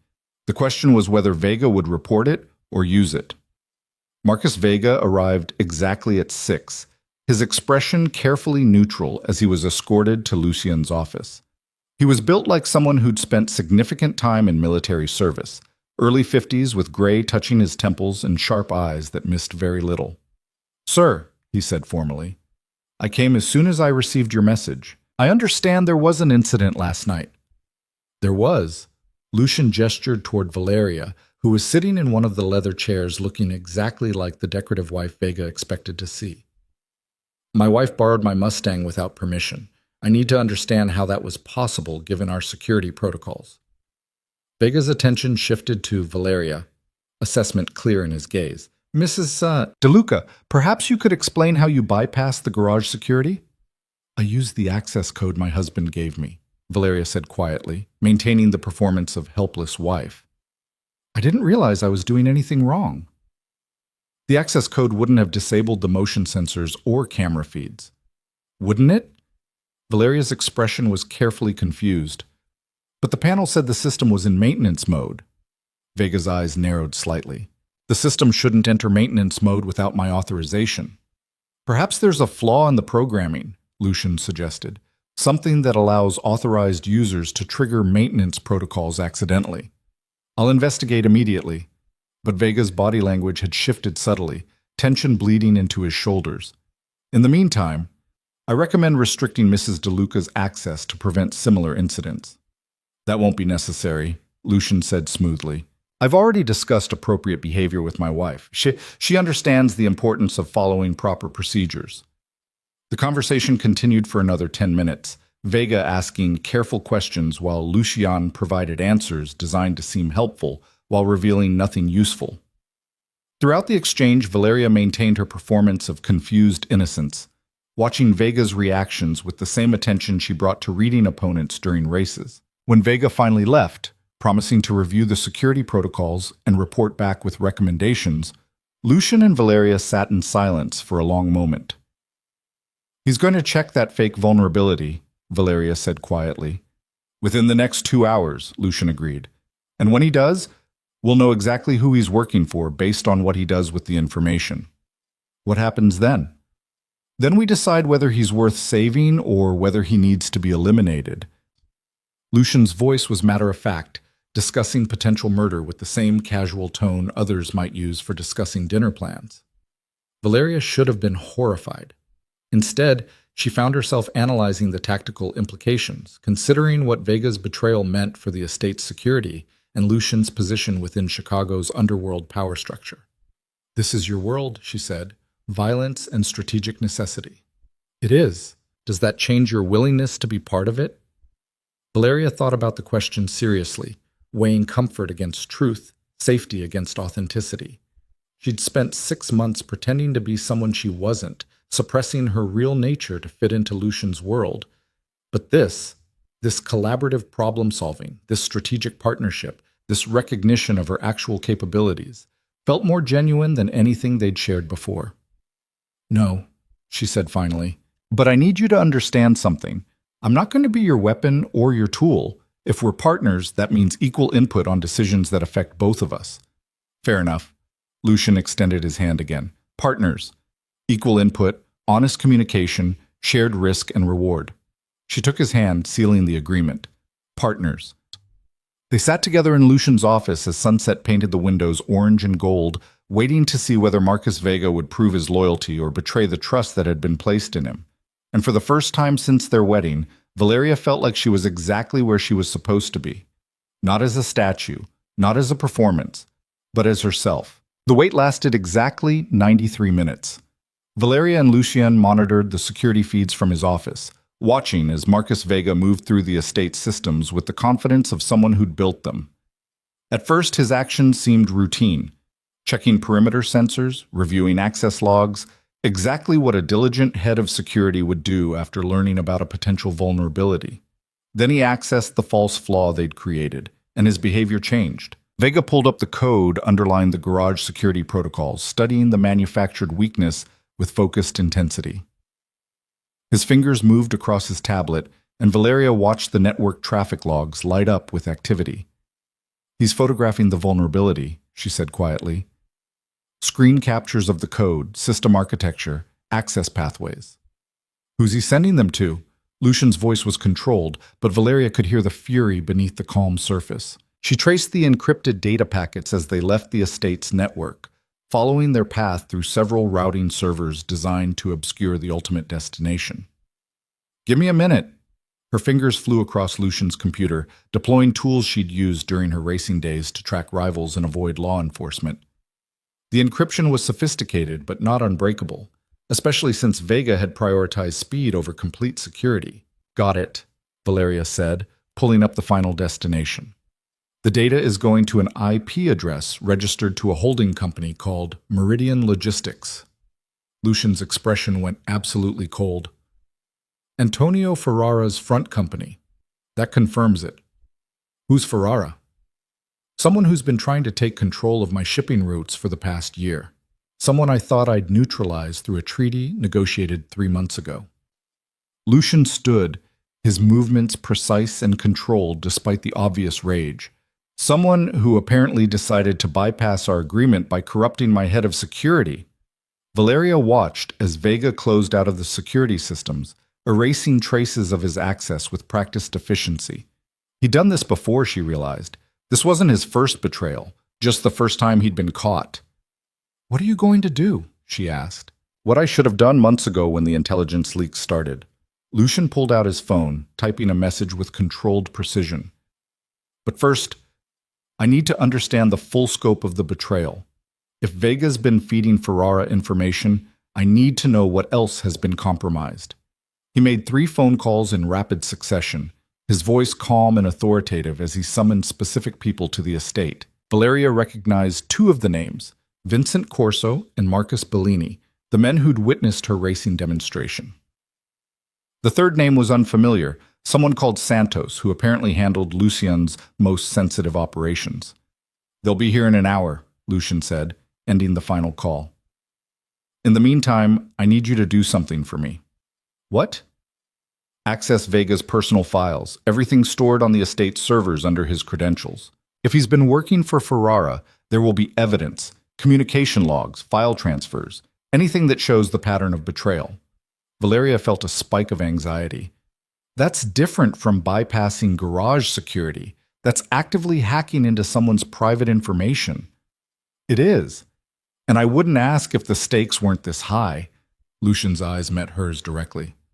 "Ferrara doesn't just want my shipping routes. He wants me dead. If Vega has given him access to estate security, then every moment I'm here, I'm vulnerable. I need to know exactly what information has been compromised so I can defend against whatever Ferrara is planning." The brutal honesty of the situation settled over Valeria like cold water. This wasn't abstract strategy or theoretical danger. This was her husband explaining that someone wanted to kill him and had corrupted the very systems designed to keep him safe. "Show me Vega's access credentials," she said. They worked together for the next 40 minutes, Valeria navigating through security protocols while Lucian provided context about personnel and procedures. She found the evidence quickly, encrypted files hidden in system directories that most people would never think to check, communication logs that had been deleted from primary servers but remained in backup archives, financial transfers that revealed a pattern of payment from Meridian Logistics. "He's been working for Ferrara for at least 8 months, Valeria said, pulling up a timeline of suspicious activity. Small betrayals at first, meeting schedules, routine shipment information. But it escalated 3 months ago, right after your treaty negotiation." "What escalated?" "He started providing real-time security updates. Guard rotation schedules, patrol patterns, blind spots in the perimeter monitoring." Valeria's stomach tightened as she understood the implications. He was helping Ferrara plan an assault on the estate. Lucian's jaw clenched, the only visible sign of his fury. "When?" "The files don't specify, but there's a notation here." She pulled up an encrypted message that she'd partially decoded. "Something about optimal window and minimal resistance. It's dated for tomorrow night." "Tomorrow?" Lucian's voice was absolutely cold. "During the charity gala I'm hosting, when the estate will be full of guests and Ferrara's people could blend in with catering staff and security personnel." The pieces clicked into place with terrifying clarity. Ferrara hadn't just corrupted Lucian's head of security. He'd orchestrated an elaborate plan to attack when Lucian would be most vulnerable, surrounded by civilians, unable to respond with the full force his position commanded. "We need to cancel the gala," Valeria said. "No, we let it proceed exactly as planned." "Lucian, if Ferrara is planning an assault, then we'll be ready for him." Lucian's expression was predatory now, the strategic mind that had built his empire fully engaged. "We know what he's planning. We know when he's planning to strike. That gives us the advantage." Valeria studied his face, seeing the calculation happening behind his eyes. "You want to turn his ambush into a trap. I want to end this permanently. Ferrara has been a thorn in my side for too long, hiding behind treaties and front companies while undermining my operations. Tomorrow night, he'll reveal himself. And when he does, I'll eliminate the threat completely." The casual discussion of violence should have disturbed Valeria. Instead, she found herself analyzing the tactical situation, considering what resources they'd need and how to position people for maximum effectiveness. "What do you need from me?" she asked. Lucian's smile was sharp and genuine. "Everything you're willing to give. Your technical skills to monitor security systems and identify threats.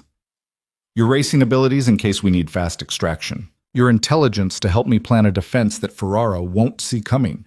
He paused, his expression softening slightly. "And your partnership.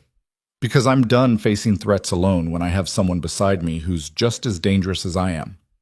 Before Valeria could respond, the office door opened and Vincent Corso entered, followed closely by Marcus Bellini and a third man who moved with the controlled precision of serious military training. This had to be Santos, lean, scarred, with eyes that assessed threats with professional detachment. "Lucian," Vincent said, his tone concerned. "Your message suggested urgency. What's happening?" "Antonio Ferrara is planning to kill me tomorrow night during the charity gala. My head of security has been feeding him intelligence for the past 8 months, and I need all of you to help me turn his assassination attempt into his funeral." Lucian's voice was a matter of fact, delivering catastrophic news with the same calm he might use to discuss weather. The three men absorbed this information with varying reactions. Vincent looked shocked, Marcus appeared grimly unsurprised, and Santos simply nodded as if confirming something he'd already suspected. "Vega's compromised?" Santos asked, his voice carrying a slight accent that suggested South American origins. "Completely. My wife uncovered the evidence." Lucian gestured toward Valeria. "Gentlemen, I should mention that Valeria isn't just the woman who destroyed your best drivers this afternoon. She's also the person who just saved my life by identifying a security breach I didn't know existed." Vincent's eyebrows climbed. "Your wife hacked Vega's files?" "Among other talents I'm still discovering." Lucian pulled up the evidence Valeria had compiled, displaying it on the large monitor mounted behind his desk. This is the scope of the betrayal. 8 months of intelligence sharing, culminating in what appears to be a coordinated assault planned for tomorrow evening. Santos moved closer to the monitor, studying the information with professional focus. Ferrara's people will infiltrate as service staff, probably 20 to 30 soldiers mixed in with legitimate workers. They'll wait until the gala is in full swing, then strike when you're surrounded by guests and unable to mount an effective defense. That would be his plan if we didn't know about it, Lucian said. But we do know, which means we can prepare. Marcus Bellini leaned back in his chair, his expression thoughtful. You're planning a counter-ambush. Let Ferrara's people infiltrate, then eliminate them when they reveal themselves. Exactly. But I need to do it without endangering the civilian guests, which requires careful coordination and people I trust absolutely. Lucian looked at each man in turn. Are you willing to help me end this? Vincent nodded immediately. Ferrara's been encroaching on my territories as well. If you eliminate him, that solves problems for both of us. I'm in, Marcus said. Though I have to say, Lucian, your taste in wives has significantly improved my opinion of your judgment. Anyone who can drive like she did this afternoon and hack security systems deserves respect. Santos simply nodded, his agreement requiring no verbal confirmation. Good. Lucian pulled up architectural plans of the estate, the building's layout spread across the monitor. Then, let's plan how to turn my home into a killing field that Ferrara won't survive. They spent the next 3 hours strategizing, Valeria contributing observations about security vulnerabilities and potential defensive positions. Her racing experience translated surprisingly well to tactical planning. Both required understanding of sightlines, timing, and how to position resources for maximum effectiveness. The main ballroom has 4 entrances, she said, pointing to the architectural plans. Ferrara's people will need to control all of them to prevent guests from escaping and to block your reinforcements. That means they'll split their forces, probably 5 to 7 soldiers per entrance, which makes them vulnerable to concentrated counterattack, Santos observed. If we position our people correctly, we can eliminate them section by section before they realize what's happening. What about Vega? Vincent asked. He'll be coordinating estate security during the gala. If he's working for Ferrara, he'll position your people where they'll be least effective. Let him, Lucian said. I'll assign Santos to manage actual security while Vega thinks he's in control. By the time he realizes the trap, it'll be too late. Valeria listened to them plan violence with the same strategic focus she brought to analyzing race circuits. There was something darkly beautiful about the precision, the way they anticipated moves and countermoves like chess players working through complex endgames. What about the guests? She asked. Innocent people who will be caught in the crossfire. We evacuate them before the shooting starts, Lucian said. Fire alarm, staged emergency, whatever gets them out safely. Ferrara's people will reveal themselves when they try to prevent the evacuation. That's when we strike. The plan solidified over the next hour, details refined, backup strategies developed, resources allocated. When Vincent, Marcus, and Santos finally left to begin their preparations, Valeria and Lucian were alone again in the office that had become their war room. You should rest, Lucian said, exhaustion finally showing in the tension around his eyes. Tomorrow will be intense. I'm not tired. Valeria was still buzzing with adrenaline, her mind racing through scenarios and contingencies. I'm thinking about what happens if something goes wrong. If Ferrara's assault succeeds, if the plan fails, if I die tomorrow night, and you become a widow, Lucian finished quietly. You're thinking about what that would mean for you. I'm thinking about what it would mean for us, for this partnership we just started building. Valeria met his eyes directly. I don't want to lose you just when I'm starting to understand who you actually are. Lucian's expression softened, genuine emotion breaking through his tactical composure. I don't plan on dying tomorrow, but if I do, everything I have becomes yours. The estate, the businesses, the empire. You'd inherit complete control. I don't want your empire. I want... Valeria stopped, surprised by the intensity of her own feeling. I want the partnership you offered, the honest communication, the shared risk, the chance to be myself instead of a performance. Then help me survive tomorrow, and I promise you'll have exactly that. Lucian stood, crossing to where she sat, and offered his hand. Come on, if we're going to face an assassination attempt, we should at least get a few hours of sleep first. They walked upstairs together, and for the first time since their wedding, when they reached the master bedroom, there was no awkwardness or careful distance. Lucian pulled Valeria close, his kiss fierce and urgent, carrying all the emotion they'd been suppressing for 6 months. I'm sorry, he said against her hair, for everything, for not seeing you, for being bored with what I demanded, for making you feel like you had to hide who you are. I'm sorry too, for lying, for pretending, for stealing your car. Valeria smiled despite the gravity of their situation. Though I'm not actually sorry about the racing. That was necessary. It was perfect. Violent and beautiful and absolutely terrifying. Lucian's hands framed her face, his expression serious. Stay alive tomorrow. Whatever happens, whatever you need to do, promise me you'll survive. Only if you promise the same. Deal. They made love with desperate intensity. 6 months of frustration and suppressed desire finally finding release. Afterward, Valeria lay in Lucian's arms, feeling his heartbeat steady against her cheek, and tried not to think about the fact that tomorrow, this warmth might be replaced by coldness and loss. Tell me about Nix, Lucian said into the darkness. Not the racer, but the person. Who were you before you became my wife? Valeria thought about how to answer, searching for words to explain a life that felt simultaneously distant and immediately present. I was someone who couldn't sit still. Someone who needed speed and danger to feel alive. My family hated it. The racing, the risk, the way I kept choosing chaos over safety. Is that why you agreed to marry me? To escape that life? Partially, but also because I thought maybe I could be someone different. Someone refined and controlled instead of wild and reckless. She laughed quietly. Turns out, I'm not very good at being someone else. Good, because the person you actually are is far more interesting than the person you were pretending to be. Lucian's arms tightened around her. After tomorrow, assuming we both survive, I want you to teach me to drive properly. Not the careful, controlled way I've been treating the Mustang, but the way you drove it. The way it was meant to be driven. You want me to teach you to race? I want you to teach me to see the world the way you see it, fast and dangerous and absolutely alive. Valeria kissed him, feeling something shift between them. Not love exactly, not yet, but the foundation that love might build on given time and honesty and shared survival. They slept fitfully, waking periodically as anxiety spiked and subsided.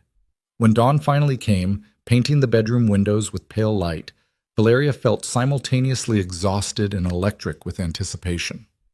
The day passed in careful preparation. Lucian coordinated with Santos, positioning loyal security personnel in strategic locations while allowing Vega to think he was still in control. Vincent and Marcus arrived with additional soldiers, men whose loyalty had been tested and proven over years of service. Valeria spent hours reviewing security feeds and communication protocols, familiarizing herself with every camera angle and sensor position. She felt like she was preparing for a race, the same careful attention to detail, the same visualization of optimal paths, the same understanding that success required both planning and adaptability. Ready? Tommy Rodriguez appeared in the garage where Valeria was checking the Mustang for the 3rd time. I heard about tonight. Lucian asked me to position the car for fast extraction if needed. From whom? From everyone. Marcus Chen, Santos, even Vincent Corso. Tommy's expression was serious. They're all expecting violence. They want you to have an escape route. I'm not running. Didn't think you would, but having options is never a bad idea. Tommy handed her a small device that looked like a modified key fob. Remote engine start. If things go bad, you can have the Mustang running from anywhere in the estate, just in case. Valeria pocketed the device, appreciating the gesture even as she hoped she wouldn't need it. Thanks, Tommy. Stay alive, Nix. You just got interesting again. Would be ashamed to lose you now. The charity gala began at 7. Guests arriving in expensive vehicles, dressed in formal wear that cost more than most people's monthly rent. Valeria stood beside Lucian in the main ballroom, playing her role as gracious hostess, while her awareness tracked every service worker, every security guard, every person whose presence felt slightly wrong. She'd counted 15 potential threats so far. men whose body language suggested military training despite their catering uniforms. Santos had identified another 8, and Vincent's people had flagged 5 more. 28 infiltrators mixed among legitimate staff, exactly as predicted. Lucian worked the room with practiced charm, shaking hands and accepting congratulations for the charity initiative the gala was supposedly supporting. But Valeria could see the tension in his shoulders, the way his eyes constantly tracked positions and angles. At 8:30, Marcus Vega appeared beside Lucian, his expression professionally neutral. "Sir, there's a situation in the North Wing that requires your attention. Security matter." "What kind of situation?" Lucian asked casually. "Better discussed privately." This was it. Vega making his move, trying to isolate Lucian from the crowd and his protection. Valeria felt her pulse kick up, adrenaline flooding her system. "I'll come with you," she said, her tone carrying just enough wifely concern to seem natural. Vega's jaw tightened almost imperceptibly. "That won't be necessary, Mrs. DeLuca." "Nevertheless, I insist." She linked her arm through Lucian's, maintaining her performance of decorative wife, while her free hand found the small blade she'd concealed in the folds of her gown. They followed Vega through the ballroom toward the North Wing, Valeria tracking their route and noting how it led them away from Santos and the other security personnel they trusted. Vega was isolating them, leading them into whatever trap Ferrara had prepared. "Marcus," Lucian said conversationally as they entered a quieter hallway, "how long have you been planning to betray me?" Vega stopped walking, his hand moving toward his concealed weapon. "Sir? Please don't insult my intelligence. I know about Ferrara, about the intelligence you've been feeding him, about tonight's planned assault." Lucian's voice was calm, almost gentle. "I'm giving you one opportunity to explain why I shouldn't kill you right now." Vega's expression shifted from professional neutrality to cold calculation. "Because I'm not alone, and because Ferrara's people are already in position."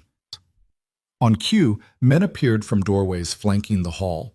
4 of Ferrara's soldiers, weapons drawn, trapping Lucian and Valeria between them and Vega. The choreography was perfect, the ambush precisely executed. Except Lucian was smiling. "You're right," he said. "You're not alone. But neither am I." Santos emerged from a side corridor, followed by 6 of Lucian's most trusted soldiers.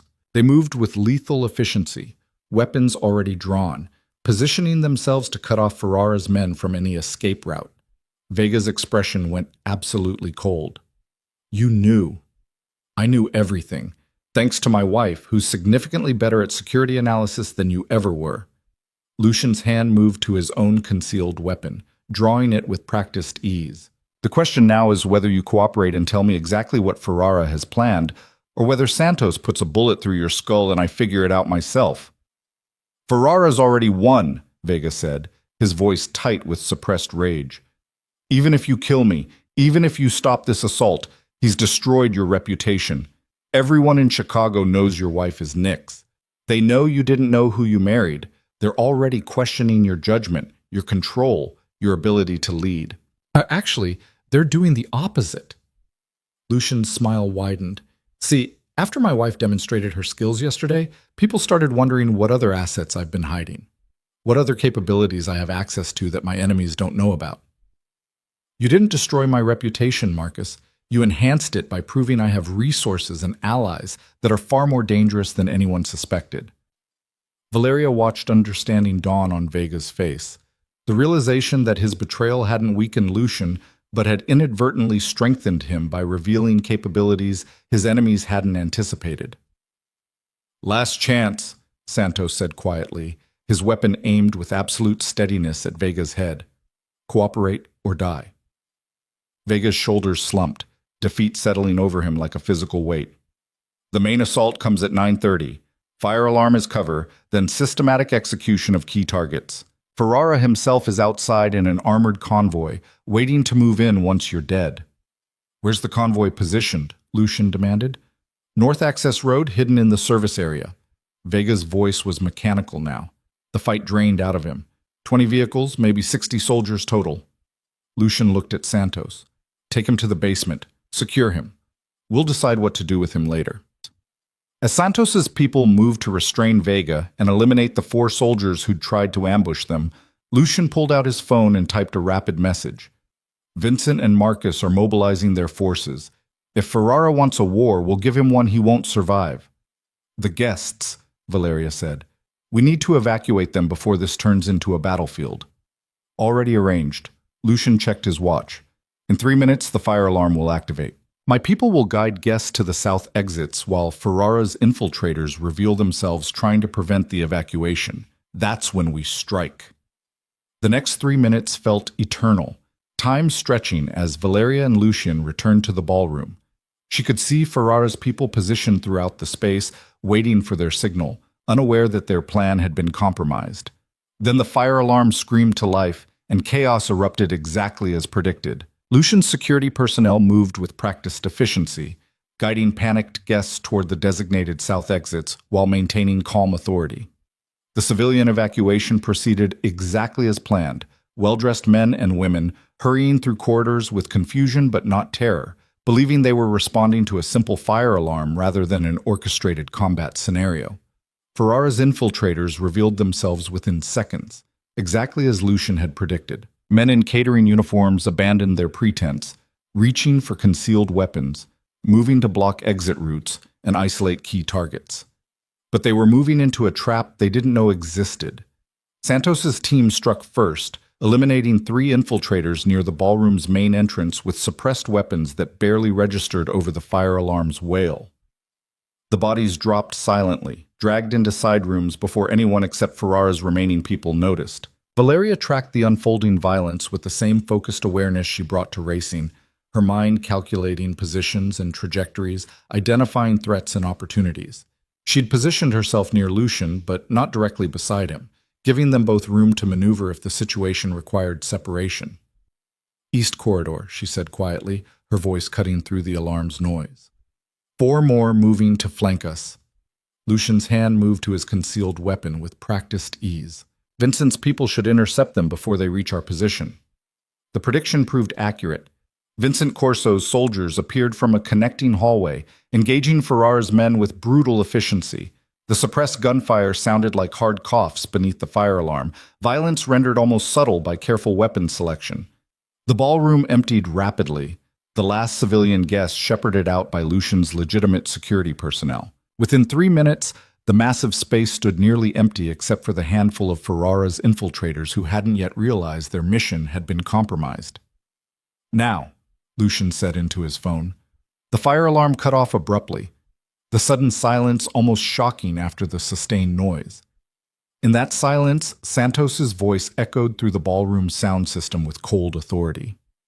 Ferrara's people, you have 10 seconds to surrender your weapons and lie face down on the floor. Anyone still standing after 10 seconds will be considered a hostile target and eliminated accordingly.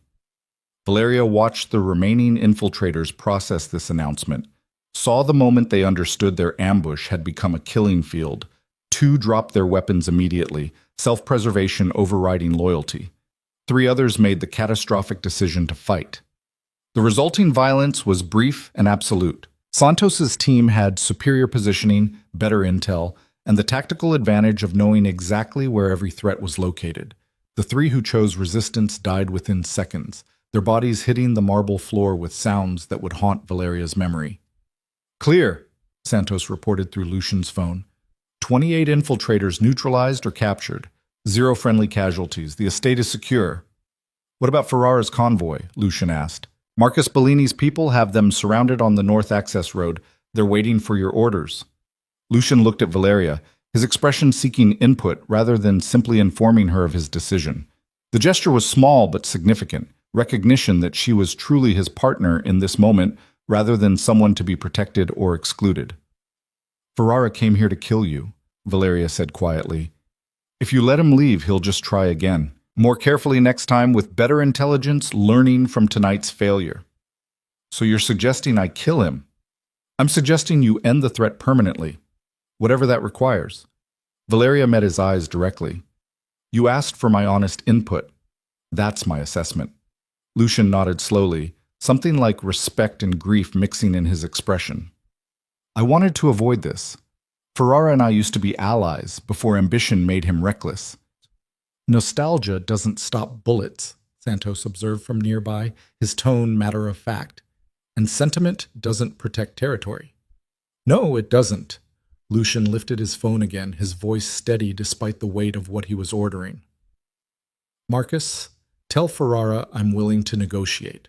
Bring him into the estate under flag of truce. He gets safe passage in, we discuss terms, and he gets safe passage out if we reach agreement. Santos's eyebrows climbed. You're actually going to negotiate with him after he tried to kill you. No, I'm going to make him think I'm negotiating while we eliminate every advantage he has. Lucian's smile was cold and calculating. Bring him into our territory, separate him from his convoy, get him to reveal his full plan and his remaining allies. Then we decide whether he's worth saving or whether this ends permanently.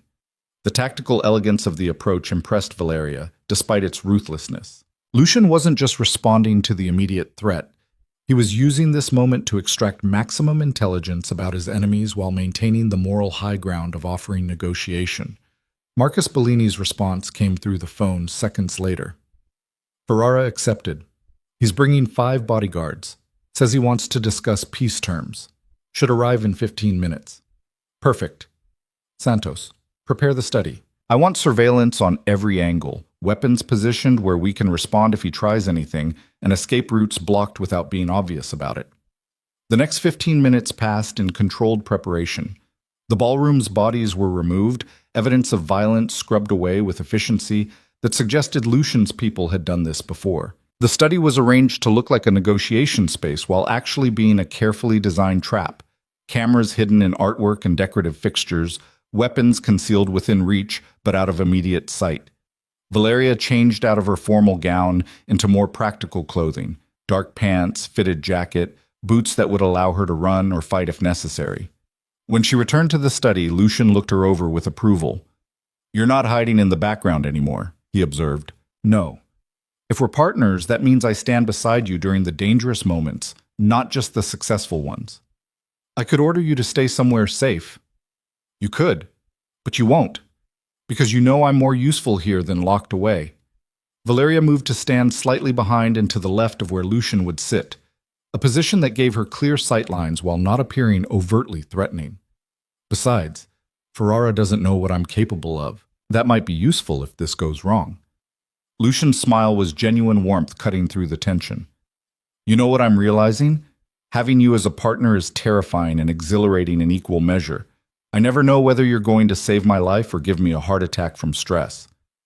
Probably both, simultaneously. Their brief moment of levity was interrupted by Santos's voice through the security system. Ferrara is at the main entrance. 5 bodyguards as promised, all armed but not overtly hostile. Bring them to the study, Lucian ordered. Remind them that this is neutral ground and violence would be inadvisable. Antonio Ferrara entered the study 3 minutes later, flanked by his bodyguards, his presence filling the room with dangerous charisma. He was older than Lucian, maybe 50, with silver threading through his dark hair and the kind of commanding presence that came from decades of surviving Chicago's underworld. His attention fixed on Lucian first, assessing and calculating, then shifted to Valeria with obvious surprise. Lucian, he said, his voice carrying a slight Italian accent, I appreciate you agreeing to meet, and this must be the famous Nix I've been hearing about. My wife, Valeria, Lucian corrected smoothly, who also happens to be Nix, yes. Quite the revelation. Your head of security provided useful intelligence, but he somehow failed to mention that your decorative wife was actually a legendary street racer. Ferrara's smile didn't reach his eyes. Makes me wonder what else Marcus Vega got wrong. Everything, as it turned out. But I'm sure you've already realized that, given how completely your assault failed. Lucian gestured toward the chairs arranged around his desk. Please, sit. Let's discuss why you thought killing me was a better strategy than honoring our treaty. Ferrara's bodyguards positioned themselves around the room with professional competence, their attention tracking potential threats. Valeria noted with satisfaction that Santos had positioned Lucian's people perfectly. For every one of Ferrara's guards, 2 of their own were positioned with superior angles and clearer fields of fire. The treaty was broken the moment you expanded into territories we'd agreed were neutral, Ferrara said, sitting with careful composure. My people reported shipments moving through districts that should have been off limits. Those reports were fabricated, probably by the same person who fed you the intelligence that led to tonight's disaster. Lucian pulled up documentation on his computer, turning the screen so Ferrara could see. These are the actual shipping manifests. Every route, every territory, completely within our agreed boundaries. Ferrara studied the information, his expression tightening as he recognized the truth. Vega falsified the intelligence. Vega wanted us to destroy each other so he could pick up the pieces. He fed you lies about my territorial expansion while simultaneously feeding me false information about your movements. He manufactured a conflict that didn't need to exist. Lucian's voice carried an edge of genuine frustration. We've been played, Antonio. Both of us. The revelation settled over the room, reframing the past year's escalating tensions. Valeria watched Ferrara process the information, saw the moment he understood how thoroughly Vega had manipulated them both. Why should I believe you? Ferrara asked finally. Because I'm still alive, which means I knew about tonight's assault in advance. If I wanted you dead, your convoy would already be destroyed and we wouldn't be having this conversation.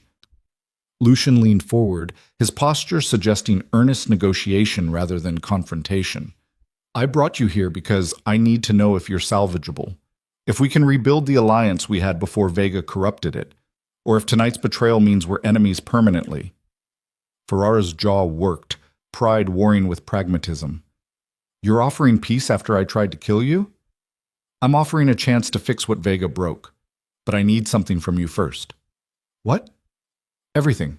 Every piece of intelligence Vega gave you, every plan you made based on that intelligence, every ally you brought into this conflict. I need complete transparency about how deep this corruption goes so I can clean it out permanently. The demand was absolute, requiring Ferrara to expose himself completely, to trust that Lucian wouldn't use the information against him. It was a test of whether genuine partnership was possible or whether their relationship had been damaged beyond repair. Ferrara looked at his bodyguards, then back at Lucian, then finally at Valeria. Your wife, Nyx. Vega told me she was a weakness, someone I could use against you. That was a lie too, wasn't it? Completely, Lucian said. She's the strongest asset I have, the person who uncovered Vega's betrayal and saved my life tonight. Then I owe her my gratitude for preventing me from making a catastrophic mistake. Ferrara's attention fixed on Valeria directly. Thank you for being smarter than the men trying to kill each other in your name. Valeria inclined her head slightly, accepting the acknowledgement while maintaining her strategic positioning. Thank you for being wise enough to negotiate instead of fighting when the situation changed. The exchange seemed to satisfy something in Ferrara's assessment. He turned back to Lucian, his shoulders settling as decision crystallized. All right, you want transparency? I'll give you transparency. But I need the same from you. No more secrets, no more suspicions. If we're rebuilding this alliance, it has to be on genuine trust. Agreed. Lucian extended his hand across the desk. Partners again, like we should have been all along. Ferrara shook it, the gesture carrying weight beyond simple protocol. Partners. They spent the next 2 hours going through everything. Vega's intelligence, Ferrara's plans, the network of people who'd been drawn into the manufactured conflict. Valeria listened and learned, understanding the scope of Chicago's underworld power structure, seeing how territories and influence were negotiated and maintained. What emerged was a picture of systematic manipulation, Vega orchestrating conflicts between multiple factions while positioning himself to benefit from the resulting chaos. He'd been building his own empire using other people's resources, creating a situation where everyone lost except him. He's more dangerous than I realized, Ferrara said after reviewing the full scope. If you hadn't caught him tonight, he would have succeeded in destroying both our organizations. Which is why he can't be allowed to survive, Lucian said quietly, or to communicate with anyone who might continue his work. Ferrara nodded, understanding the implication. Santos should handle it. Clean, professional, no traces. Already arranged. Lucian checked his phone, reading a message that had just arrived. Vincent Corso found 3 more of Vega's co-conspirators in the security organization. They're being questioned now. How many people did he corrupt? We're still determining that, but it's clear he had a network, not just isolated betrayal. Lucian looked at Valeria. This is going to take weeks to clean out completely. Maybe months. Then we have months of work ahead of us, Valeria said simply. Partners handle problems together. Ferrara stood, his bodyguards immediately moving to flank him. Lucian, I came here planning to kill you. Instead, you've given me back an alliance I thought was lost. That's either brilliant strategy or dangerous optimism. It's pragmatism. Dead allies can't help me defend against future threats. Living allies who understand we were both manipulated can become stronger partnerships than before. Lucian stood as well, offering his hand again. Go home, Antonio. Secure your territories, clean out anyone who might be compromised, and let's rebuild what Vega tried to destroy. One question before I leave, Ferrara said, accepting the handshake. Your wife, Nyx, is she available for contract work? Lucian's expression went absolutely cold. No. I'm not trying to steal her. I'm asking if she'd be willing to help secure my supply lines. Professional consultation, generous compensation, completely above board. Ferrara looked at Valeria directly. Your racing skills translate to logistics and security. I could use someone with your capabilities. Valeria glanced at Lucian, seeing possessive fury warring with tactical calculation in his expression. I appreciate the offer, but I'm already committed to working with my husband. Perhaps we could discuss consultancy arrangements that involve both of us? The diplomatic answer seemed to satisfy Ferrara, while not committing to anything specific. He smiled, genuine warmth breaking through his calculating exterior. Smart and tactical. Lucian, you married far better than you knew. I'm becoming increasingly aware of that fact. After Ferrara and his people departed, the estate settled into post-violence quiet, the kind of silence that followed adrenaline and combat. Valeria found herself in the garage, standing beside the Mustang, processing everything that had happened over the past 48 hours. She'd gone from hollow statue to Lucian's most valuable partner in less than 2 days, had faced death, orchestrated counter-ambushes, and helped negotiate peace between warring crime families. The transformation was so complete that she barely recognized herself. You're thinking too hard, Lucian said, appearing beside her with 2 glasses of whiskey. I can hear your brain working from across the house. I'm thinking about what happens now, after tonight, after Ferrara, after everything changes. Valeria accepted the glass, appreciating the burn of expensive liquor. We can't go back to what we were before. No, we can't, but we can build something better. Lucian leaned against the Mustang, his body language more relaxed than she'd seen in months. I talked to Marcus Chen while you were up here. He's still interested in formalizing the underground racing circuit. Thinks having you as the face of the operation would attract serious sponsorship. What did you tell him? That I'd discuss it with my business partner and get back to him. Lucian's smile was soft. Because that's what you are now. Not my wife, who I make decisions for, but my partner, who I make decisions with. Valeria felt warmth spread through her chest, something that might eventually become love if given time and nurturing. I want to race again. Not just occasionally, but seriously. Building circuits, mentoring other drivers, pushing the boundaries of what's possible. Then do it, with my full support and resources. Lucian set down his glass, pulling Valeria close. But I have one condition. What? Teach me. Not just how to drive fast, but how to see the world the way you see it. I want to understand what makes you come alive. Valeria kissed him, tasting whiskey and promise, and the beginning of something real. Deal. But you have to teach me your world too. The empire, the strategies, all of it. If I'm going to be your partner, I need to understand everything. Fair exchange. Lucian's hands framed her face, his expression more open than she'd ever seen. I love you. I should have said it before tonight. Should have realized it when you stole my car and proved you were everything I didn't know I needed. But I'm saying it now. I love you, Valeria DeLuca. Nyx, whoever you are and whoever you're becoming. The words settled over her, warm and terrifying and absolutely right. I love you too, even though you called me a statue and got bored with the person you demanded I become. I'll spend the rest of our marriage making up for that stupidity. Good, because I'm keeping a list, and it's getting quite long. They laughed together, the sound echoing through their garage, and Valeria felt something fundamental shift inside her. She'd started this journey as someone hiding her true self, suppressing her capabilities to fit into a role that felt increasingly suffocating. Now she stood beside her husband as a full partner, recognized and valued for exactly who she was. The next 3 weeks were intense reconstruction, systematically identifying and eliminating Vega's network of corruption. Santos handled the former head of security personally, and Lucian never asked for details about what that handling involved. Some questions were better left unasked. Valeria threw herself into the security overhaul, redesigning protocols and implementing systems that would prevent future infiltration. Her technical skills, combined with her understanding of how to bypass security measures, made her uniquely qualified to create defenses that actually worked, rather than just appearing secure. She also began working with Marcus Chen on the underground racing circuit's legitimization, designing tracks that challenged drivers while maintaining safety margins, recruiting talent, and establishing the kind of professional operation that could attract mainstream sponsorship without losing its edge.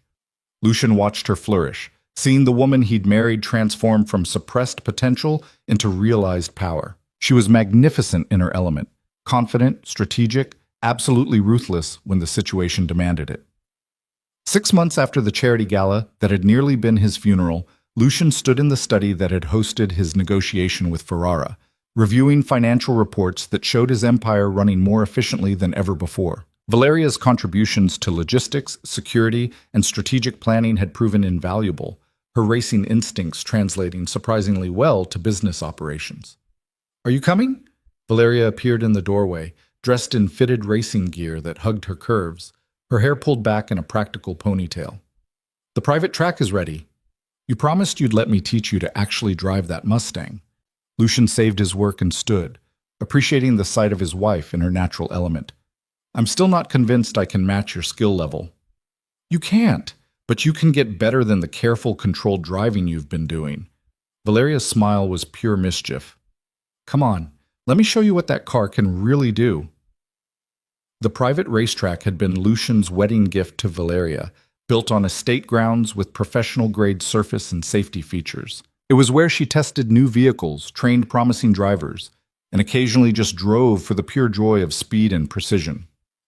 Lucian slid into the Mustang's driver's seat while Valeria settled into the passenger side, her presence both comforting and intimidating. He'd watched her drive this car with supernatural skill. Now he had to demonstrate his own capabilities without embarrassing himself. "Start with the basics," Valeria said, her voice shifting into instructor mode. "Feel the car's weight distribution. Understand how it wants to move before you force it to do anything." He followed her guidance, taking the first lap slowly, getting comfortable with the track layout and the Mustang's responses. Valeria offered corrections and encouragement in equal measure, her teaching patient but demanding. "Faster through that corner," she said. "You're braking too early, giving up momentum you don't need to sacrifice. Trust the tires, trust the physics." Lucian pushed harder on the second lap, feeling the car respond with eager power. The Mustang was a revelation when driven properly, raw and violent but also surprisingly precise, the classic engineering proving its worth against modern expectations. "Better," Valeria said. "Now try carrying your speed deeper into the turn before transitioning to power. Use the drift to pivot the car instead of scrubbing speed through the apex." The technique she described was counterintuitive, requiring him to maintain speed when every instinct screamed to slow down. But Lucian trusted her expertise, committed to the approach, and felt the Mustang slide through the corner with controlled fury. "Yes!" Valeria's excitement was infectious. "Exactly like that. You're starting to understand what this car can do." They spent 2 hours on the track, Lucian's skill improving incrementally with each lap, while Valeria provided guidance that was simultaneously demanding and encouraging. By the time they finished, he was exhausted and exhilarated, understanding why Valeria loved racing with such consuming passion. "You're getting better," she said as they stood beside the Mustang, both of them flushed and breathless. "Another few months of practice and you might actually be competent." High praise from Nix herself. "Don't let it go to your head. Competent is still miles away from good, and good is nowhere near excellent." But her smile suggested pride beneath the teasing criticism. Lucian pulled her close, kissing her with the kind of passion that 6 months of genuine partnership had built between them. "Thank you for teaching me this, for being patient with my learning curve, for showing me the world through your eyes. Thank you for finally seeing me instead of the statue I was pretending to be." They stood together beside the car that had catalyzed their transformation, watching the sun set over the private track, and Valeria felt the kind of peace that came from being exactly where she was supposed to be. 3 years later, Lucian DeLuca's empire ran with unprecedented efficiency, his territories secure, his alliances strong, and his reputation enhanced by his partnership with the legendary Nix. The underground racing circuit had evolved into a legitimate motorsports operation that attracted international sponsorship while maintaining its dangerous edge. Valeria stood in the operations center she'd designed, monitoring security feeds and logistics networks with the same focused intensity she brought to racing. She was head of logistics now, controlling the empire's supply chains, transportation networks, and security protocols. Her technical expertise combined with her strategic instincts made her invaluable, and Lucian's enemies had learned to fear her almost as much as they feared him. The private racetrack hummed with activity most evenings, Valeria testing new vehicles or training promising drivers. The Mustang still held pride of place in the garage, but it was no longer a museum piece. It was driven regularly, pushed hard, used exactly as it was meant to be used. Lucian appeared in his operations center, his presence still commanding but now carrying the ease of someone who trusted his partner completely. Ready to go home? In a minute. I'm tracking a shipment that's running behind schedule. Valeria's fingers flew across keyboards, rerouting resources and adjusting timelines with practiced efficiency. There. That should get it back on track. You're terrifying when you work, Lucian observed with obvious appreciation. Absolutely terrifying and completely magnificent. Good. That's exactly the impression I'm aiming for. Valeria saved her work and stood, stretching muscles that had been still for too long. Did you finish the negotiation with Chen? He's agreed to expand the circuit into 2 additional cities, wants you to design both tracks and recruit the head drivers. Lucian pulled her close, his arms warm and familiar around her waist. Apparently your reputation has spread far enough that people are willing to invest significant money just to be associated with anything Nix touches. Our reputation, Valeria corrected. I couldn't do any of this without your resources and support. We couldn't do it without each other. Lucian's kiss was soft and familiar, carrying 3 years of partnership and growing love. Come home. The Mustang is waiting, and I want to see if I can finally beat your lap time. You'll never beat my lap time. Probably not, but watching you drive is almost as satisfying as driving myself. They walked to the garage together, equal partners in an empire built on strategy, violence, and mutual respect. The Mustang waited for them, candy apple red paint gleaming under soft lights, every curve and angle perfect. Valeria slid into the driver's seat while Lucian took the passenger side, their positions reversed from 3 years ago when she'd stolen this car and reclaimed her life. The engine roared to life with familiar thunder, and she guided the vehicle toward the private track with easy confidence. I love you, Lucian said as they accelerated into the first turn, the Mustang drifting through the corner with controlled precision. Even though you're impossible and dangerous and completely unwilling to let me win at anything. I love you too, Valeria said, her smile fierce and genuine. Even though you called me a statue and took 6 months to realize what you'd married. I'll never make that mistake again. You better not, because I'm not going anywhere and I'm definitely not going back to being invisible. The Mustang screamed around the track, driven by the woman who'd once been called Hollow, guided by hands that understood power and precision in equal measure. And Lucian DeLuca, who'd thought he wanted a decorative wife, watched his partner race and understood that he'd gotten something infinitely more valuable. A queen who could save his empire. A driver who made physics look like suggestions. A woman who refused to be anything less than exactly who she was. And he had never been bored again.